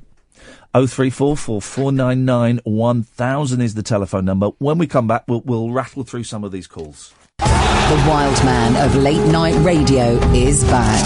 Iain Lee on Talk Radio. We have ways of making you talk. 0344 499 1000. Don't forget, Catherine, just a little 20-second recap of the rules of calls going straight to air. The rules are: don't be libelous. Yep. Don't swear. Number 2. Don't swear. Number 2. Don't swear. Yeah, that's number 2. Don't be boring. Yeah, that's number 3. Of the 3 rules, the most important is don't be boring. I can dump libel, I can dump swearing, I can't dump dull. No. With that in mind, let's go to line 1. 1, you're on the wireless. Oh, not here as far as I'm concerned, says I. I don't know if it certainly rule 3 was broken there. Don't know what that was. Line 2, you're on the wireless.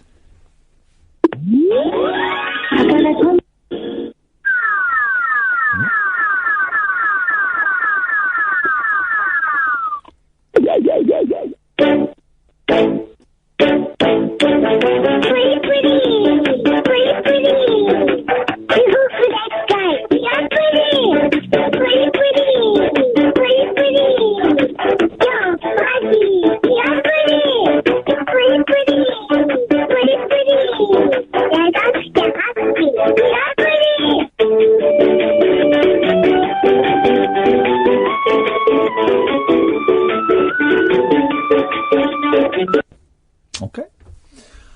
Disappointing. It has to be said. Calls are straight to air this evening, guys. I'm letting you do all the work. You phone up 0344 499 1000 and you come straight to air. I'll see you on the screen and I will tap. In fact, for the next 15 minutes, as soon as I see a number coming up, I'm going to tap it immediately because we left loads of people waiting and then they've all buggered off. Which is one of those things. This weekend I'm going to Portishead. Catherine, where are you going this weekend? What are you doing this weekend? This weekend I am going to get the grill out. I would say barbecue. I don't know what that means. But it's not a barbecue really. It's a cheat because it's Hang got on, gas. stop you there. Line 1, you're on the wireless. Oh, good evening, Ian. I was just wondering how you got on potholing again this year. We haven't done it again this year yet. Do you have any plans? We haven't got anything firm, but my friend Paul and I will... In fact, I will text him this weekend to hurry him up some. Oh, okay. Whereabouts might you be going? Underground. Underground, but specifically, what county? I don't know. Why do you want that information? No, I was just wondering. I was also wondering whether you considered a tour under London sewers. Do you have access to the London sewers? Not legally, no. I'm interested in... I've been trying to get into the London sewers for the last 10 years. Right, there's a brilliant book by someone whose name escapes me. It's called Nighttime London.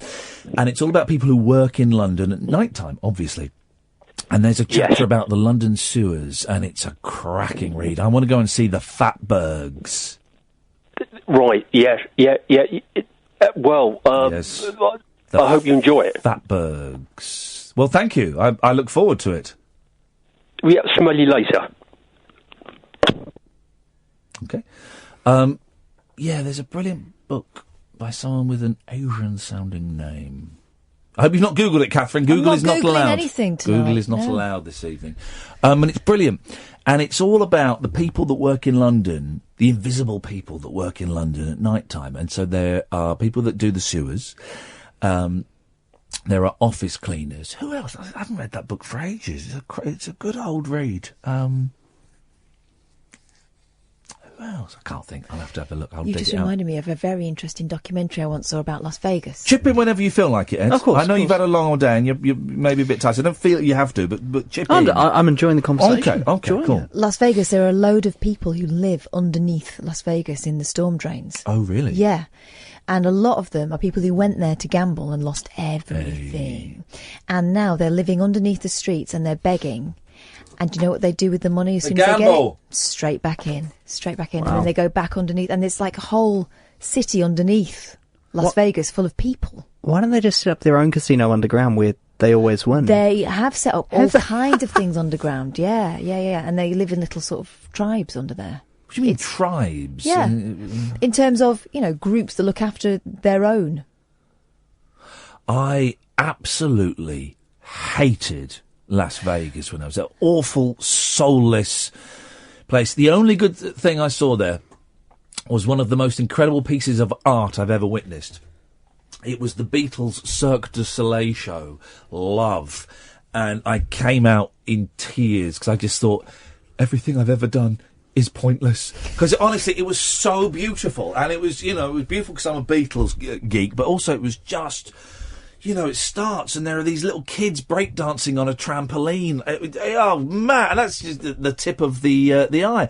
It was incredible, and it was made more powerful by being in such a soulless, horrendous, made-up place in the desert. Yeah, the facade is really flimsy, isn't it? The facade of it being plush and luxurious.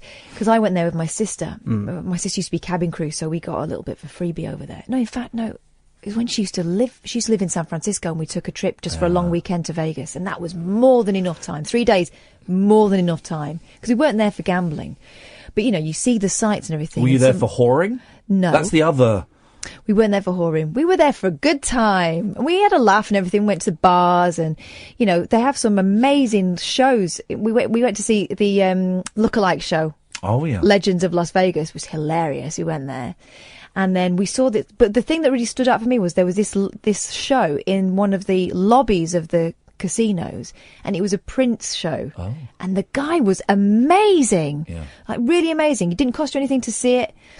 Once you're in the casinos, you can stay as long as you want. And he was just brilliant, and actually got me into Prince for a while. What if I were Prince and I was still alive? That's the kind of thing I'd be doing. I'd be going and pretending to be Prince. He was like Prince, but taller. When we went there, it was for a TV show that didn't work. We did a really good TV show for Sky called The Beckhams Go to Hollywood, and we took a David Beckham and a Posh Spice lookalike over to Hollywood, and it was brilliant. We got papped and we got mobbed, and I was pretending to be their agent. It was great. We're trying to blag stuff. And so, as is often is the case, with TV programmes, something good happens, so they want to make something that's almost identical, but because the first idea worked, so the second idea must work. So we took out a Prince William and a Prince Harry lookalike to Las Vegas. Now, here's the problem. Neither of the gentlemen looked like the prince they were meant to look like. And we met them. Do. We met them, and I was like, and I said to the director, can we have a word? This ain't going to work. And we were supposed to be there trying to find them a bride or something, and it didn't work because hardly anyone fell for it. We're in LA. We got mobbed. We'd be about to test drive a £250,000 car, and the only reason they worked out we weren't real was because David Beckham didn't know how to start it. You have to press a button or something. The guy suddenly went, That's not the real David Beckham, is it? And we gate crashed the Ivy in LA, and we walked past movie stars and stuff, and we were waved in. And they were going to give us a table, and then they went to the toilet, Beckham and Posh, and the manager got a tip off that we weren't real, and he went nuts. And there was talk. We didn't see any, but there was talk of guns. And police were being called, and we bombed it. But we'd walk down the street. Police called for what, though? What, for impersonating a Beckham? Oh no! Because we were going to get. They were in the toilet together, and the implication was they were doing cocaine. They weren't. They were just a weird couple. But no, the police were going to come for fraud, I guess, for fraud. It was terrifying, but the one in Vegas didn't work, and it was just a horrendous experience. I remember filming in the desert. We went out to the desert to film, and it's like 118 degrees, and I'm in a suit with a tie. Oh, it was awful. And we stayed in a terrible hotel, the one that looks like ye oldie fashioned castle. Have you seen? Oh yeah, Camelot. Yeah. Mm-hmm. God, it's awful. Yeah. I had a hot tub in my room. Meanwhile, do you know my stay in Vegas couldn't be more different? Go on. We stayed at a Super 8 motel off the strip, and there was 4 girls in one room. Hey. Yeah. Well, probably not for the first time in Vegas, eh? Let's take one of these. Line 3, you're on the wireless. For those of you that are tuning in late, I'm Gene Simmons, and you're not. Gene Simmons from KISS. Close personal friend of mine, of course. I go through things where I like KISS, and KISS were big in New Zealand. Yeah, they do really well huge back home. Up there. Yeah. Is there? I'm trying to think of a New Zealand band. Flight of the Conchords don't count. Crowded House, but apparently Australia have claimed them. Well, we always have a fight over Crowded House, just like we fight them over Pavlova. We created both, by the way. The Finn brothers are New Zealanders, for sure. Split Ends. Split Ends, definitely Split Kiwi. Ends is Kiwi. Yep. Crowded House may or may not be. No. It's 50-50 split. Because they've got a couple of Aussies in there as well now. Yeah, and I think they were formed in Australia, so Australia likes to claim them that way. It's really... messed up. Well, I think we'll claim them as ours. No, it's not messed up because the England cricket team has Pakistani people that were born in Pakistan but they are British. They are British. They have claimed British citizenship so they can play for England. I don't actually know that. What are you on about? The Finn brothers have not claimed Australia, as far as I know. No, they're still proud Kiwis, yeah. Well, not that proud. I think that Crowded House are... I was going to say something stupid then. No, I'm going to say it anyway. I'll follow through. I think they're too clever to be Australian. Wow. I like your thinking. You know, the songs are a bit more... they're more Kiwi than Aussie. I don't know. There's a subtle difference. My friend Paul Garner, who is the son-in-law of Chaz Hodges from Chaz and Dave, his favourite band is Crowded House. I love Crowded House. I've never worked. He's drummed with them as well. I think he got up and drummed with them, and I've never understood what was their album? Woodface. Woodface was the album, wasn't it? And that was very popular. I don't know other ones, but that was the one, wasn't it? That was a massive. That's the one that had It's Only Natural on and Fall at Your worldwide Feet. Worldwide hit. I bet that was their biggest seller by quite some way. Probably. Most bands. It's weird. When I went to Liverpool to see some bands last year, and I was watching them, and it suddenly dawned on me: being in a band is a really weird thing to do, to stand there with 3 or 4 other people and say, right, for the next hour and a half, you're going to look and listen to us. And I just think it's such a strange thing to do, to be in a band. But it's one of the oldest jobs in the world, of course. Well, is it? Well, when? You always had minstrels and things. That's not bad. That's solo singer-songwriters. They weren't all. No, James Taylor's. The minstrels didn't go around in groups. Was there a group called the Minstrels? Wandering Minstrels. The Black and White Minstrels. No. Thinking of. You were the Black and White Minstrels, Ed? No. They were. It was a huge television series that I think ran until the late 70s. They sold millions and millions of records, and it was a troupe of about 35 white men, all blacked up. But the Black and White Minstrels were Saturday nights, the Black and... It's all that. The thing is, apart from the blacking up, they were, like, all-round entertainers. They Lenny Henry was a Black and White minstrel. Gosh. Which is weird. He was the only black person... I believe to have been a black and white minstrel. But it was strange. I remember I had a black and white minstrels album. Did you? Well, when I got given an old record player by my dad, it used to belong to his secretary, a woman called Ursula, and I remember I made her a card to say thank you. And he gave me some... The first record I got was the Monkees' first album. But then when I got tired of that, I said, have you got any more records? And I got the 1812 Overture, the Black and White Minstrels. I think that was it. Got a very eclectic mix there. Yeah, I know. I mean, neither of those last two ones kind of clicked with me as much as the first. Ed, off you go. Yep. You're well spotted. Thanks, we're going to take a little break. As I suspected, the call's slowing down. As I say, we did kind of peak at just before 11:30 with Roy. I think it was. Was it Roy? It was Roy or Ron? Roy, who was a very Rob. Thank you. There we go. Who was a very wise person and basically described what it's like being alive in about half a dozen words, and that's a skill. That's a skill. But we've got another hour to go, dear listener. Google doesn't exist. I'm so enjoying not having Twitter as part of my show. I will tweet out the phone number just to remind people they can call in, but that's it. I'm not reading your comments or any of that stuff. 0344 499 1000 is the telephone number. You are listening to Late Nights with Iain Lee on Talk Radio. Talk Radio. You can have double bubble if you want to call in tonight. I've just turned Periscope on so you can watch at least some of the last hour. Call straight to air and unscreened. 0344 499 1000. Late Nights with Iain Lee on Talk Radio. Late Night, Iain Lee on Talk Radio. We have ways of making you talk. It is, call straight to air. Ed, come and join us. Periscope is on now, so if you want to join us on Periscope and watch the show, you can do. For at least some of the last hour. You're going to need to use different headphones. That's Ed. all good.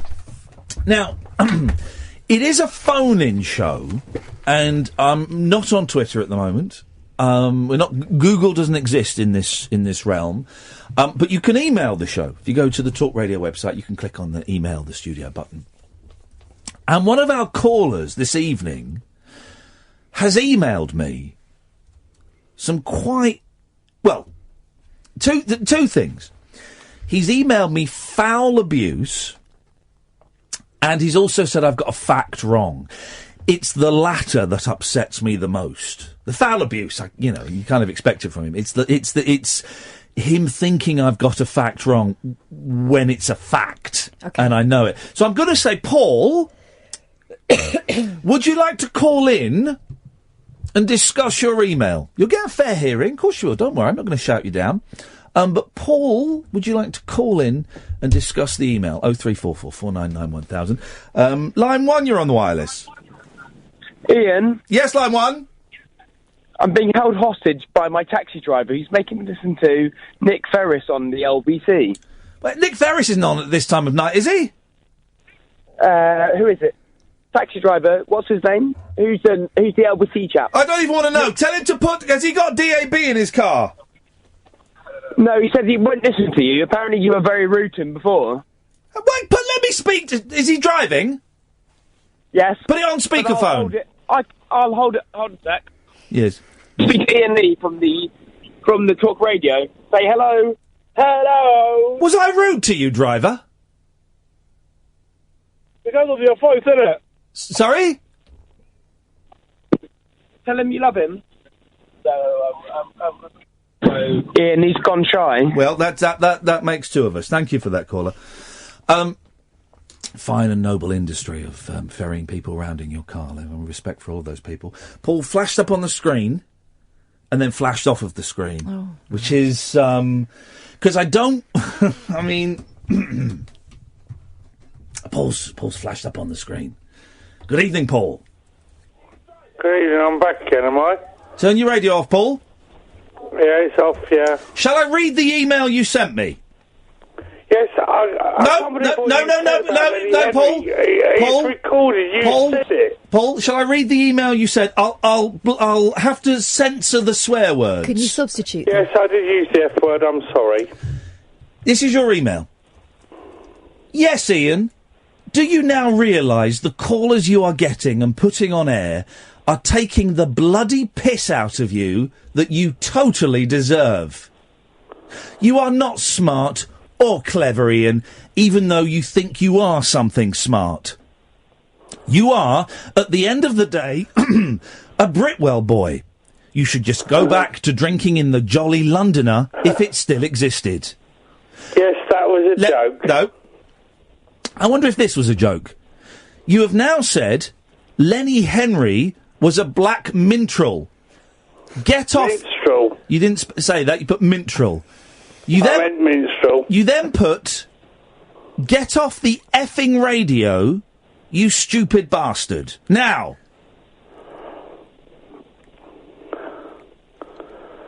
Yeah, now, that is what you said. You said Lenny Henry was an original, made his name being an original black and white minstrel. No, I didn't say that. You did. Okay, well, people can look it back. Yeah, they can. Look it up. I did not say Lenny Henry made his name being an original black and white minstrel. You did say he was a black and white Which is minstrel once. completely different to what you've just said. Well, don't you think that's just wrong to say? What, a fact? Okay, right, it's a fact. I just think it's a totally wrong thing to bring up. What, the fact that Lenny Henry was a black and white minstrel is wrong? Why is that wrong? Because I know why you were saying it. It's just wrong. Why am I saying it, Paul? Because it's just wrong. What? No. Why do you think I'm saying it? There's no need to mention it. Can you answer the question I'm asking you, Paul? Why do you think I'm... answered it. There is no need to mention it. That doesn't answer the question. The question is, why do you think I'm saying it? Because you're making a point, I guess, yes. What point am I making? Because there's no reason to bring it up, though. Why do you think I'm bringing it up? Because you're making a point. What point am I making? Okay, how about what was the name of the guy that did the black and white minstrel West End show? That was the comedian that it's just a puppet. What was the name of that guy? There is no such person. Yes, he's when he was a comedian, he did it's a puppet. No, I can help you out with this, Paul, and tell you the correct answer to the question you've not asked. But I'm enjoying watching you flailing around like the pudding you are. No, I deal in facts, and for some reason you don't like facts. The facts are, Brian Conley did not do a black and white minstrel show. Yes, he played the character that was famous for doing the painted face with. That was Al Jolson, who was not a black and white minstrel. He was Al Jolson, and Lenny Henry. Was a form of a black and white minstrel. He wasn't the black and white minstrel. That's like saying that Lady Gaga is in the Beatles. She's not. She's a performer. It's completely different. The Black and White Minstrels is the name of a group. And Lenny Henry was a member of the Black and White Minstrels. Okay, you correct me then. You correct me. Okay, I'm happy to be corrected. Right, okay. Now let's move on to the foul abuse you sent me. Okay. I apologise. I used the P word. I used piss. Don't say them. Don't say them. No, I'm not going to use them. No, I don't mind you saying you're on the air taking the bloody piss out of you that you deserve, because no one is. If anything, they're doing it to you. I'm not, because I'm too kind for that. It was the line. I don't think sometimes you hear people out. Yeah, well, if they're talking nonsense, Paul, like you have done, then no, I won't hear you. No, it's not. It's a fact. It's not. It's a fact. You've challenged me on a fact that is it's binary. He was either in the Black and White Minstrels or he wasn't. Well, he was. You challenged me on a binary fact. Okay, you explain to me the meaning of the word binary, then. God, I'm talking. No, you can't. Of course I can. I'm dealing with. So can everybody else who's listening to the show. No, I didn't realise I was dealing with an idiot. No, you explain to me the meaning of the word binary. Yes or no? You explain to me the meaning of the word binary. Yes or no? Yes or no what? Ask me the question. You explain to me the meaning of the word binary. Yes or no? Yes, I believe I speak the flipping truth. I do. And the line... you're an idiot. And the line at the end, get off the effing radio, you stupid bee. What was that about, Paul? I think you can be irresponsible. I can be responsible. Irresponsible, I said. When I'm giving facts about musical history. That's irresponsible. Question facts, they're your facts. No, you can't. Believe. Well, no. You're talking about opinions. You can't question facts because facts are facts. Facts are there. Yeah, and a fact can be an opinion. No, it can't. That's an opinion. Yes, a basic fact can be an opinion. No, that it anyone can't. can question. You don't. Is English your first language? Yes. You don't know what binary means, and you don't know what fact means. I know what binary means. I was asking you what binary means. What does binary mean then, Paul? Okay. Do you want me to bloody Google it like you will? No, Google doesn't exist. Why didn't you ask me the question again? Sorry. Go and have another flipping latte like a girl. Nope. I think we got cut off there. How do I call him back? Ed, what buttons do I need to press on the screen? Call log. And it's that one. We must have got cut off by mistake. Okay, let's see if we can get Paul back. We must have accidentally. Hello. Hello, Paul. We must have got cut off then by mistake. Did we? Well, we were in the middle of a conversation, and then the phone call ended. I can't believe for a second that you bottled out of a conversation with me. I would never bottle out of a conversation. No, so it must have been an accident. I'm glad we called you back. Because the battery ran out, yes. Okay, but you managed to plug it in those 6 seconds. Yes, I've managed to plug it in. It doesn't take me very long. Excellent. Would you like to tell us what binary means? Oh, God. Binary... Would you want to ask me the question and I'll tell you? Okay, binary, as far as I know, and I have not Googled, go back to the word binding a book. Yes? Why don't you ask me the question again? I'm asking, because you probably Googled it by now, haven't you? No, I just speak English. Ask me what binary means. What does binary mean? Yes or no? Now, I've not Googled. Binary means yes. Thanks for calling, Paul. And thanks for sending me abuse via the email. It makes me feel alive. I apologise. No need to apologise. It made me feel alive.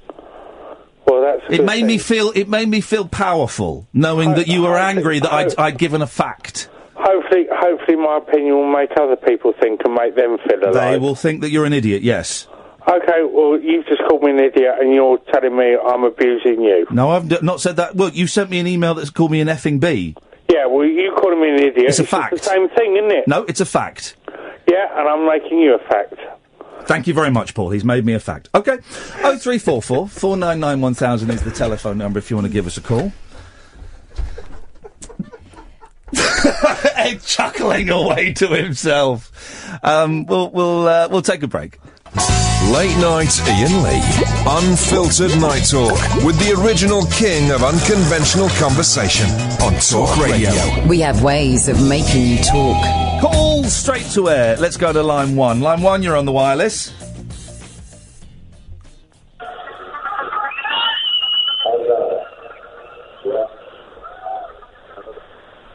Okay, it's a very faint Knight Rider theme. Thank you very much indeed.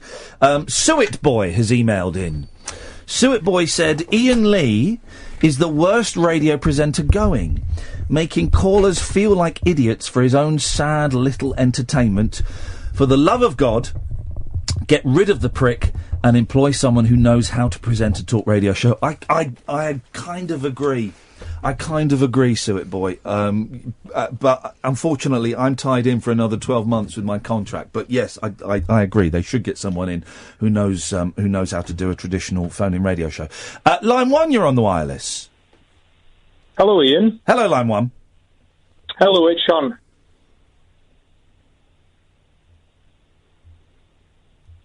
Yes. Yes, just a quick one. I want to say how much I enjoyed the interview with Joe McGrath last night. Oh, wasn't he an absolute superstar? I totally fell in love with him. I thought he was... But you know, you say interview. It was me just sat there gently prodding him, and he would tell fantastic story after fantastic story. He was great, wasn't he? No, but it was lovely because, to be honest, I knew nothing of him whatsoever. So it was lovely to get an insight. But I missed the very beginning of the interview. How old is the fella? He was 88 on Tuesday. 88? I know. What a guy. What a guy. Because we've been trying to arrange it for a while, and he was going to come in last week, or the week before, whenever it was, but it was when that idiot drove a car at people in Westminster. And so he was kind of keen to get back, and Dan was texting me saying, well, he's a bit old, and we won't do it on the phone because he's a bit deaf, and I was expecting a doddery old... confused man way past his prime, and I was thinking, well, we'll see if we can keep him for 20 minutes, and but he was charming us as soon as he came in, proper old gentleman with Catherine. He was just wonderful, absolutely on the ball, and I could have listened to him all night, I could have listened to him all night. I could have as well. He was lovely, and he had, but to consider the fact that he was, they were afraid he wouldn't pick up so much on the telephone. The guy was absolutely on it. He was fantastic. What a listen. And I watched, because I was watching on Periscope. Oh, he was good, and such energy, fantastic. Yeah, and I think he loved it. I think he loved it as well. So, and I'm texted Dan to say we'd had loads of nice messages, and I'll text him again tomorrow just to pass on all these messages. Apart from the stories and how charming he was, the other thing, and I said it to you last night, was what a beautiful relationship they've got, the father and son. They were laughing from the moment they arrived, and all the way through it. They were brilliant with each other. Yeah, it was lovely to see. Sean, I'm glad you enjoyed it, mate. Thank you. Thank you. No worries. Bye. Thank you very much indeed. We'll certainly pass that on. Line 2, you're on the wireless. Hello, can we talk about Tommy Boyd? Sorry? Can I talk about Tommy Boyd? Well, why? Why don't you want to talk about something current? Why do you want to talk about history? Well, because he's much better than you. Yeah, well, who's the one who's got a job? Well, I also have a job. Yes, but who's referring to me, I believe. No, I'm referring to Tommy Boyd. You said he's better than me. Well, how come I'm doing this show and I've got a 2-year contract and he's not? What radio? Remind me what radio station Tommy Boyd's on at the moment? He's retired, sir. Retired. Okay. Right. Yeah. That's correct. That's right. He's retired, and if he'd been offered this job, he wouldn't have taken it, would he? Yes, he would have, because he's much better than you. He doesn't disseminate his callers and call them names. He wasn't offered this job, was he? I was offered this job, and I got a lovely 2-year contract, and I'm earning more money than Tommy Boyd ever earned as a radio presenter. He's not been on the radio for about 10 years. That makes you brilliant, doesn't it? Well, it certainly makes me more employable than him. Lots of money. Yeah. Does it? Yes, it does. And because you go to a children's hospital as well? Well, I don't do that anymore, but yes, I did that. I did that for a couple of years. You did that in the past, did you? Right. Well, I would prefer. This is typical. Okay. Well, you start up. Here's what you do, caller. You start up a radio station, and then you employ someone. What will I call my radio station? You could call it Arsehole FM. Oh, really? Yes. Arsehole FM, I like that. Yes, and the problem is, this is what Tommy's callers were like, okay? If you've ever listened to Tommy Boyd stuff, they were idiots. The people that called in were generally dull, unimaginative idiots who just couldn't grasp a concept. And the callers that we get tend to be a bit brighter. Did they know that as well that you had the power of the fader? Well, this guy doesn't realise that he's been faded down. Or that if you speak, they can't hear them anymore. Okay. Yeah. I mean, in New Zealand, Ed, when you've got a caller as bad as this one, what would they get on air? What would you do with them? We'd get them on air, but if they, if they were terrible for the whole call, we'd just take them off and just move them on and go on to the next caller, who would probably be better. It's looking like we're going to take you off and move on to the next caller. Okay. There we go. Good advice, Ed. Thank you. Well, it's just the rules of that you've already outlined. Line 4, you're on the wireless. Hi, guys. I just wanted to first say that, to be honest, the way I see it, you've had people on talking about flat Earth theory, choosing which planet they want to be born on, all the efforts you make to make people realise the fear of Islam being complete buffoonery, Nigel, Paul, whatever. People are on whatever frequency they're tuned to. What people need to realise is that you're just giving them a platform to speak. It's up to them if they want to phone up or if they want to stay on the line and answer the phone when you phone back to judge you and call you stuff online or whatever. So that's the way I see it. That didn't make any sense. Could you try it again? But just really hone your thoughts. You kind of fired a scattergun there, and I'm not sure which bullet hole I'm supposed to be looking at. So just hone your point again, caller. Okay, well, what I'm saying is people are saying that you shouldn't be on the radio for whatever reasons, calling you whatever name they can think of. But you're just giving people a platform to speak their opinions. And I can't help it if the callers are rubbish, can I? Well, exactly. So, I mean, these guys phoning up are... They need to up their game. And stuff like that. Well, exactly. Yeah, I mean, you're saying don't phone up unless it's entertainment, so they're not providing entertainment as far as your show goes. They're very dull callers, aren't they? Yeah, indeed. But what I wanted to share myself is that I took my kids out this evening with one of my daughter's friends from school. Went bowling, had a bit of fun, went and got them ice cream, and I was just sitting there watching them eating their ice cream and just seeing the joy in their faces, and I thought back to a quote that you said a couple of weeks ago when you were talking about your son painting the guitar and stuff like that, and you just said that you just want to make some memories. Yeah.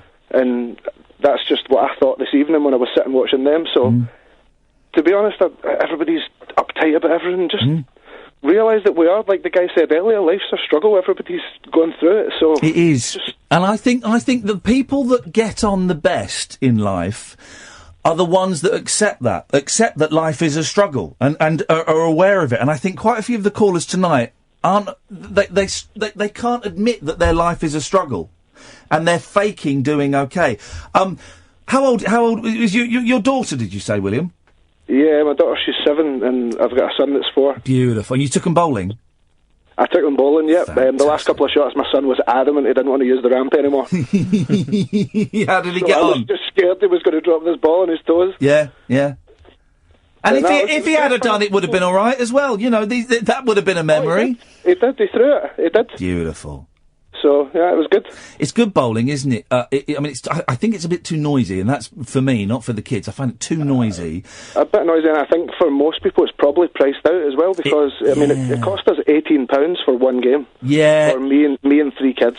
It is expensive. And then if you get their, like, chips and their crappy little burgers as well. It's slush puppies or whatever. Took them for ice cream afterwards. That was a tenner for the 3 of them as well. So it's a lot of money for people. They will remember that, because I remember my mum and dad taking me bowling when I was a kid, and I loved it. It felt like I was walking into a very adult place. You know, it felt very grown up. And I took my boys recently bowling. They loved it. And they'll remember that. William, you've done some good dadding today. Indeed. You as well, obviously. That guitar, your son will remember that, so it's good. William, thank you very much. I appreciate that. We've still not finished the guitar, because with school and everything, but now it's Easter holidays. We'll finish the guitar. Paul's emailing in, and he's used...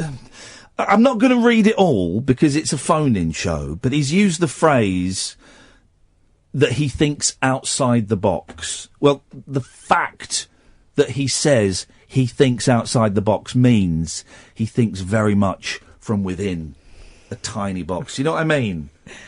Oh, I think outside the box mean. Well, the Bullshine box. Yeah, the fact you've said that means no, you think in a very tightly formatted box. Let's go to line 6. 6, you're on the wireless. Hip, hip, hip. Hip, hip, hip, line 6. Yeah, I'm just ringing in to say... Hang on one second. Hang on, line 6. Ed, I'm going to go to a break after this call, so you get ready, because you have to go next door to press the button. Yes, line 6, sorry, carry on. All I want to say is, what a bunch of idiotic wallies that are ringing in tonight and thinking that they can just play you up and then getting shot down in a blaze of glory. Pathetic, isn't it? Pathetic isn't the word of it. What is the word? I'm sat here just absolutely in hysterics, seriously.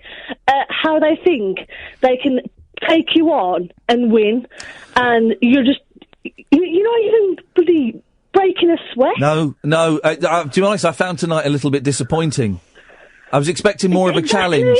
The fact that we've banned Google from the studio, so I'm going basically with the facts in my head, and no one has been up to the challenge. No one. And how Paul thought that he could come at you for that fact that you put about Lenny Henry, and he was just wasted. I don't proffer statements like that unless I know them to be true. I've lived. I know Paul's a few years younger than me, but I've lived and I've experienced and I've seen and I've witnessed and I've smelt and I've touched and I've made love, and I have all these experiences and I have knowledge, and people like Paul don't, unfortunately.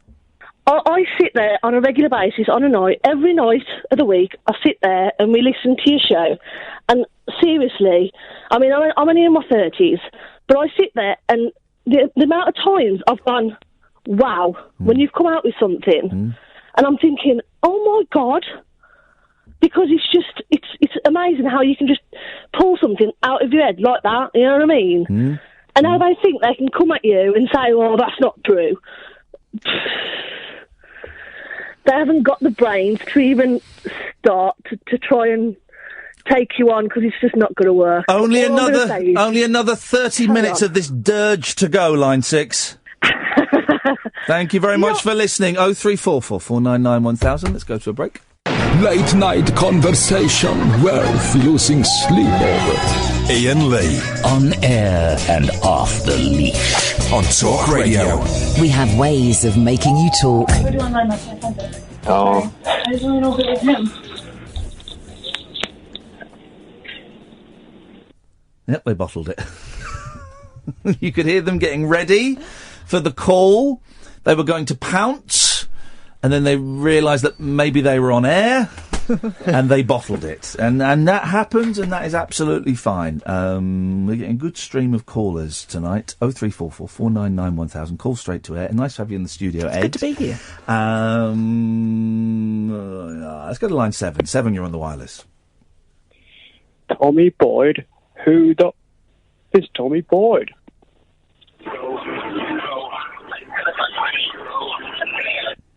Okay. It's a question that everybody's asking. Are there any shows like this in New Zealand? No, nothing.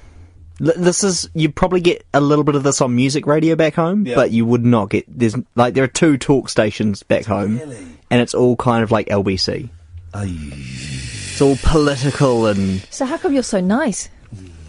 Surely, having been drip-fed that, you should be evil. Well, because I used to work for the online team, so we were a bit more fun and a bit more, we did videos and photo galleries, and we basically got the run of the office without any control. It was fantastic. Sweet. Yeah. This is political, though. I would argue that this is a political phone-in.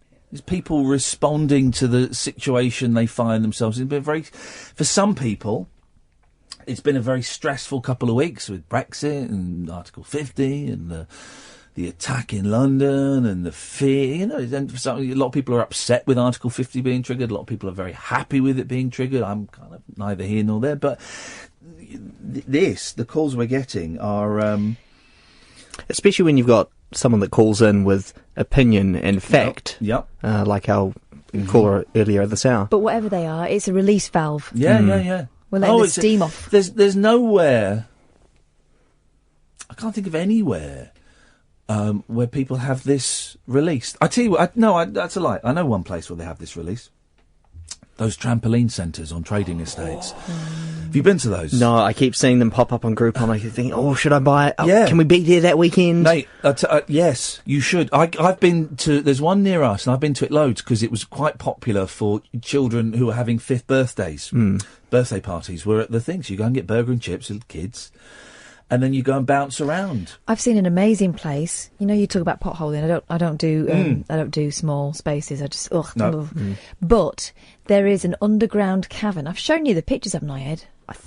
Tell me where more they've anyway. suspended netting so you can bounce, and it's in this Oh, yeah, cavern. that's right. It looks I've amazing seen and that. terrifying at the same time. I probably would have a go at that. But that is trampoline. But now there's as I knew it would happen. There've been loads of stories, about 6 stories over the past 3 months of people suing the trampolining places because they've knackered their backs. If I don't knacker my back there, it means I've not been trampolining hard enough. I love it. You go and play dodge. Some of the areas are fenced off, and you go and play dodgeball with a load of 6-year-olds. Chuck that. That's great. So the trampoline centres and this show, I think, are the only places for people to let off steam politically. Line 8, you're on the wireless. Hello? Hello, Line 8, you're on the air. Am I in the air, Ian? You're on the air, Line 8. Yes, hello. Hello. I wanted to say that life is a bowl of cherries, and that life is a stroll in the park, and that life is a lark, and why is it a struggle? It's what's in your own mind. I tell you why it's a struggle, because I hate cherries. Yeah, but you like cherry blossom, don't you? Oh, well, you didn't say life is cherry blossom. You said life is a bowl of cherries, and I'd be looking at it going, oh, is this all there is? I want something else. I can't deal with this. This is horrible. The Japanese think that life is cherry blossom, don't they? Well, temporary, they beautiful, love the cherry blossom. Beautiful and temporary. I've seen the cherry blossom in Tokyo and Osaka, and it is one of the finest sights in the world. Surely life is sweet. You know, it's what's in you. It's what's in your mind. It's what's in your spirit. You make your own life. It's not what's out there. It's what's inside that counts. Well, now if you calm down. No, I'm not. No, I'm very, very calm. I'm listen, at last, it's taken 2 hours and 36 minutes. We're finally getting a little bit of intelligent conversation going. So well done to you. I would disagree. You know, they say money can't buy you happiness. Yeah, it enough make things a lot more comfortable, though, doesn't it? Doesn't it? Yeah, doesn't it? Everyone wants your money. If they know you've got some, they want it off you. If you won, Paul, if you won £10 million on the lottery, right? Yes, 10 million's a lot of money. It's a lot of money, and we've all thought. I don't do the lottery, but but even though I still think, wouldn't it be nice to win £10 million on the lottery? And we play the adverts for the lottery here, and you hear people saying, "Oh, you've won £1 million," and I bet some people are disappointed with only $1 million. But if you won £10 million, Paul, how much of that would you give to members of your family? Because I imagine that you've got cousins and uncles and sisters and things. Yes. That they would expect something, but they would also expect a certain. If you gave them 10 grand and you'd won 10 million, that would be disappointing to them, wouldn't it? You know what I'd do if I won 10 million? Go on. I'd invite all the family round and all the local community, and I'd build a little bonfire. That's Liverpool, by the way. He's inviting all of Liverpool round. Yes, well, and further afield. I mean, this could be televised across the world. I would get the 10 million quid. Don't do it. And put it on a bonfire and just set it on fire, because I wouldn't want it in. What, even though I wouldn't want 10 million quid. That could help a hospital. Sorry? That could help a hospital or something. You're going to set it on fire. Yeah, I mean, you know. Paul, stand your ground, man. No, Paul, I'm with Paul. I'm going to help him chuck those bundles of 10s and 20s on the fire. Sod the hospital. No. Hospitals. Let's all burn the money. Let's do it. You know why I'd do that? Go on. I'd do that because what I said earlier, happiness comes from within, and you can't buy that. That's your state of mind. That's your spirit, you know. And if you're happy within, it doesn't matter if you've got 20 pence in your pocket or 20 million, you're still happy. It's not money. No. Money won't buy you happiness, Ian. You're right there. But it makes it more comfortable to be miserable. Well, I'm glad you're doing all right. I'm glad. No, I mean that seriously. I'm glad that your spirit is so full that you're doing all right. I just feel happy all the time, and the reason is. Oh no. You wouldn't want to be happy all the time. No, but I'm able to switch on this happiness like a tap, I'll be happy now, and it just bubbles up, you know. Now, why is that, Ian? I wonder if you can guess. Is it because you've invited the Lord Jesus Christ into your heart, Paul? I knew you'd say that. Is it? I mean, I could have predicted that, Ian. Yeah. But there is a joy there. There is a joy. Yeah. Well, I'm glad you've got it. A lot of people don't. But I'm glad you've got it. Maybe. Okay, Ian. Nice one, Paul. Thank you, mate. Cheerio. It's nice to hear someone happy. It's nice to hear someone happy. No, I'm having that. You raise your eyes. I'm having that. Well, he sounded a bit Hallmark at times. No, well, listen, if it works for him, it works for him. Let's go to line 2. You're on the wireless. You're live on Asshole FM. How can I help you, caller? Yes. It's not really working, the little skit that you're doing. It needs a bit more. It needs a bit more work. I suggest. I'll try my hardest for next time. suggest you go and listen. Go and watch some videos on YouTube of Andy Kaufman. Okay. Go and watch some of that, and it'll give you. How do you? Okay. If he goes and watches Andy Kaufman, it will give him some tips on subverting the genre, and the less is more thing. Yeah. Oh God. Because that's. Go on, you tell him, Kath. Go on. I just think that maybe you're laying it on a little bit thick. Okay, sorry, Cass. I didn't mean to upset Cass. I'm Only not upset. Ian. I'm not upset. I'm a bit embarrassed for you. Oh well, I'm. Don't be embarrassed for me because I'm not embarrassed. You don't need to be embarrassed for me. I'm embarrassed. You should be because it really is very poor, very poor. Okay. Okay, but thank you. No. Thank you very much indeed. Every day's a school day. Let's try one more, then we'll have a break. Line 7, you're on the wireless. You're boring me now. You're boring me now. You're boring me now. You're boring me now. I'd taken this after a break. You're boring me now. Okay. You're boring me now. We had when I was at another radio. Now. Oh. You're boring me now. When we were at another radio station, I think I've remembered this correctly. There was a producer called Bob who I must email because Bob was the nicest bloke. Me now. And I got him to record me now. this. Right. Yeah. You're boring me now. He recorded about 5 minutes of it and then we looped it. And if a boring caller came on, go, oh no, hang on, the Bob alarm is going off. You're boring. That was right, wasn't it, caller? Wasn't it Bob that did that? Or was it Clive Bull? You're boring me now. There we go. So I'm glad. There's too much entertainment these days. Thank you for that. I think I got that story right. We'll take a quick break and then we'll take some more calls. Unmissable late night radio with the original king of unconventional conversation. Make contact with Iain Lee. Late night Iain Lee on Talk Radio. We'll get you talking. We've got 11 minutes and 15 seconds. Call straight to air, 0344 499 1000. Let's go to line 1. 1, you're on the wireless. Hey there, hi, and I listened to your show since LBC, but I never called you before. But I was just wondering, you had calls straight to air back then. Was that the first time you did that, or? No, I think I did it. I was at XFM before that, and I think I did it there sometimes. Oh, okay. And also, I used to play. Did you have an Amstrad back then? No. Oh, because I remember playing the games on the tapes, having to wait forever to load up. Now it's the same thing's happening now. Well, now every time you turn on the Xbox or the PlayStation, you've got to update the game. I know, it's annoying. It's outrageous. They were quicker to load on cassette, and now you've got to update. Xbox is updating. Oh, come on. That's an hour. That's an hour gone. Hate it. Yeah. It's the worst thing. Thank you, Ian. I love your show, though. Thank you. You're very, very kind, and you have excellent taste. Line 3, you're on the wireless. Yo, what's happening, man? You good? Yes. How's it going, man? Everyone seems to have called up this evening. Yeah. And their opening gambit, they've expected a response. Why? I don't know. I think it's probably a nerve thing, to be honest. Don't be nervous. It's probably just that, man. Don't be nervous. Probably just that.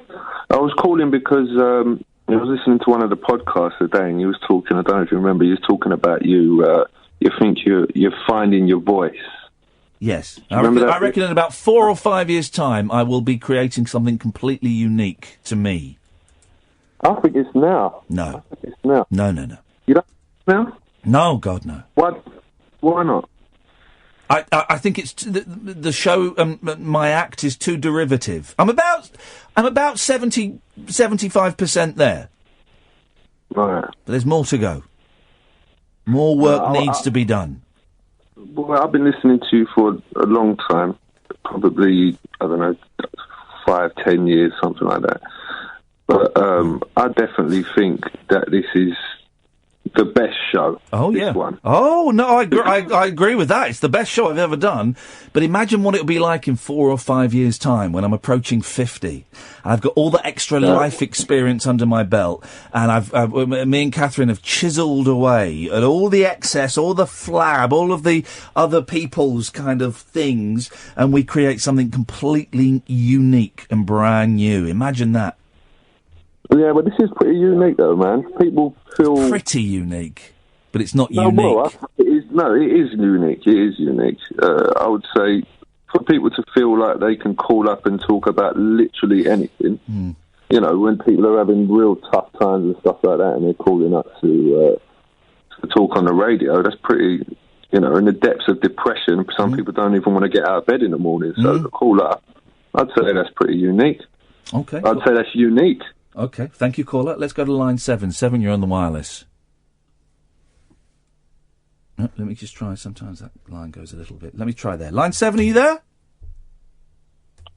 Ah, I heard something. Hello? We'll leave them there, see if they want to chip in. In the meantime, we'll go to line 8. 8, you're on the wireless. The final verse. Our universe itself keeps on its... I think we're okay. Right.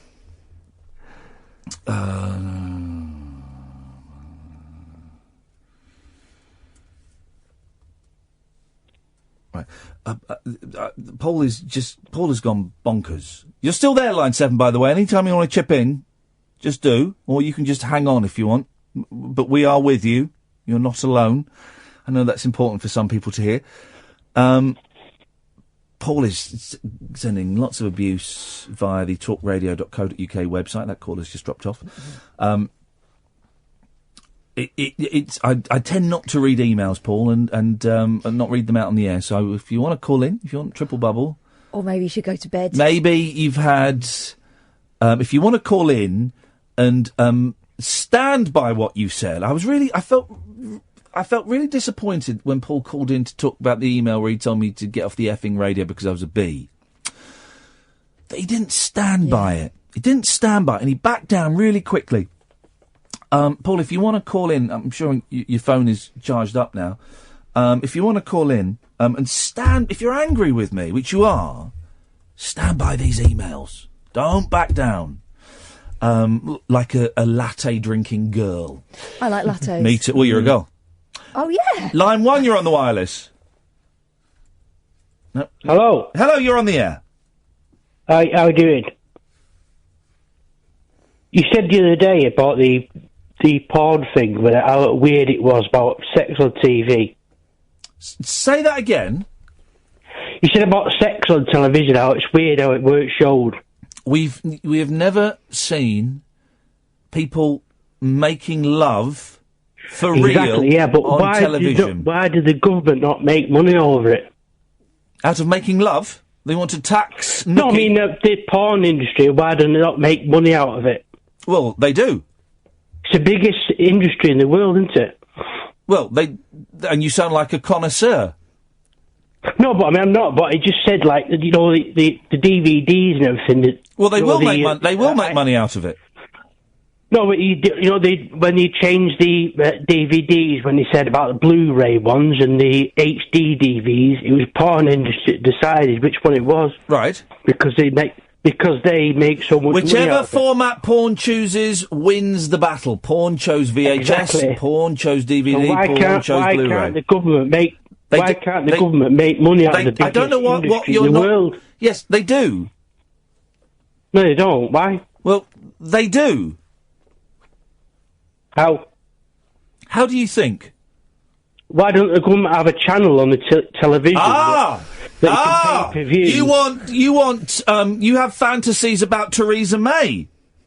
No. You have I'm just sexual saying, why can't you fantasies about Theresa May. That's you saying that, not me. That is me saying it, and I'm right, aren't I? No, what I'm saying is, why don't the government make money out of the biggest industry They do, in the world? and I'm saying they do. How? How do you think? I don't know, you tell me. Well, how do you get pornographic DVDs? Well, you go out and buy them, don't you? Right. And everything that is bought has VAT on it. Almost everything that is bought has VAT on it. So... Yeah, but how can it be if it's banned over here? Well, no, porn is... Well, it depends what stuff you're getting. Porn isn't banned over here. It is? Gosh, you're in for a big Hardcore shock. Porn is. You're in for a really busy weekend. Hardcore porn is. No, it's not. I thought it was. Well, how old are you, caller? Me? 43. Yeah. Same as you. You've wasted the last 30 years of your life looking at that softcore nonsense. Trust me, buddy. Go and find a shop in the high street. Be bold enough to walk in and go to the back of the shop, and you will find stuff that will blow your mind. All I'm saying is that why don't they have some channel on television that makes money out of it? Government manufactured porn. I don't know. I think that guy's got some... Take the edge off, wouldn't it? It'd take the shine off it. But if that guy thought that hardcore porn was illegal in this country, boy, oh boy, he's in for... Can you imagine it? BBC. This is BBC X. Yeah, I can imagine it. Some of the stuff I've seen in the corridors of the BBC. This could well be... Oh, no, we've got line 2. You've got 30 seconds. Good evening, Ian. It's Rupert Murdoch here. Uh-oh. Yeah, I've been listening to your shows this week. Been a stellar run of shows, Ian. I'm damn proud of you. Well, thank you, sir. I'm thinking time is right for a bit of a promotion for you. Let's get you networked. Wow, this would be awesome. Thank you, sir. There's a lot of money in it for you, Ian. Wow. Just one thing, though. Yes. One thing about the act. Yeah. I'm not really Rupert Murdoch. I'm a Tommy Boyd. Oh, God, yeah, has been. Line 1, you're on the wireless. This is Paul from the email. Yes, Paul. How can I help? Yeah, you've been sending me rude emails, Paul. Yeah, I'm back on it. All right. I just want to say, I hate the idea of going to bed in an argument. I hate that idea. It's a rule of mine. Don't go to bed in an argument. Okay? Other Paul, what would you like to say? Go to bed on an argument.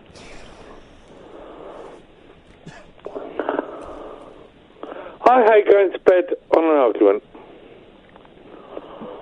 Well, I want to make peace. I don't want to make peace.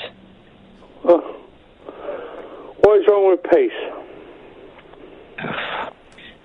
Peace can't fry my eggs.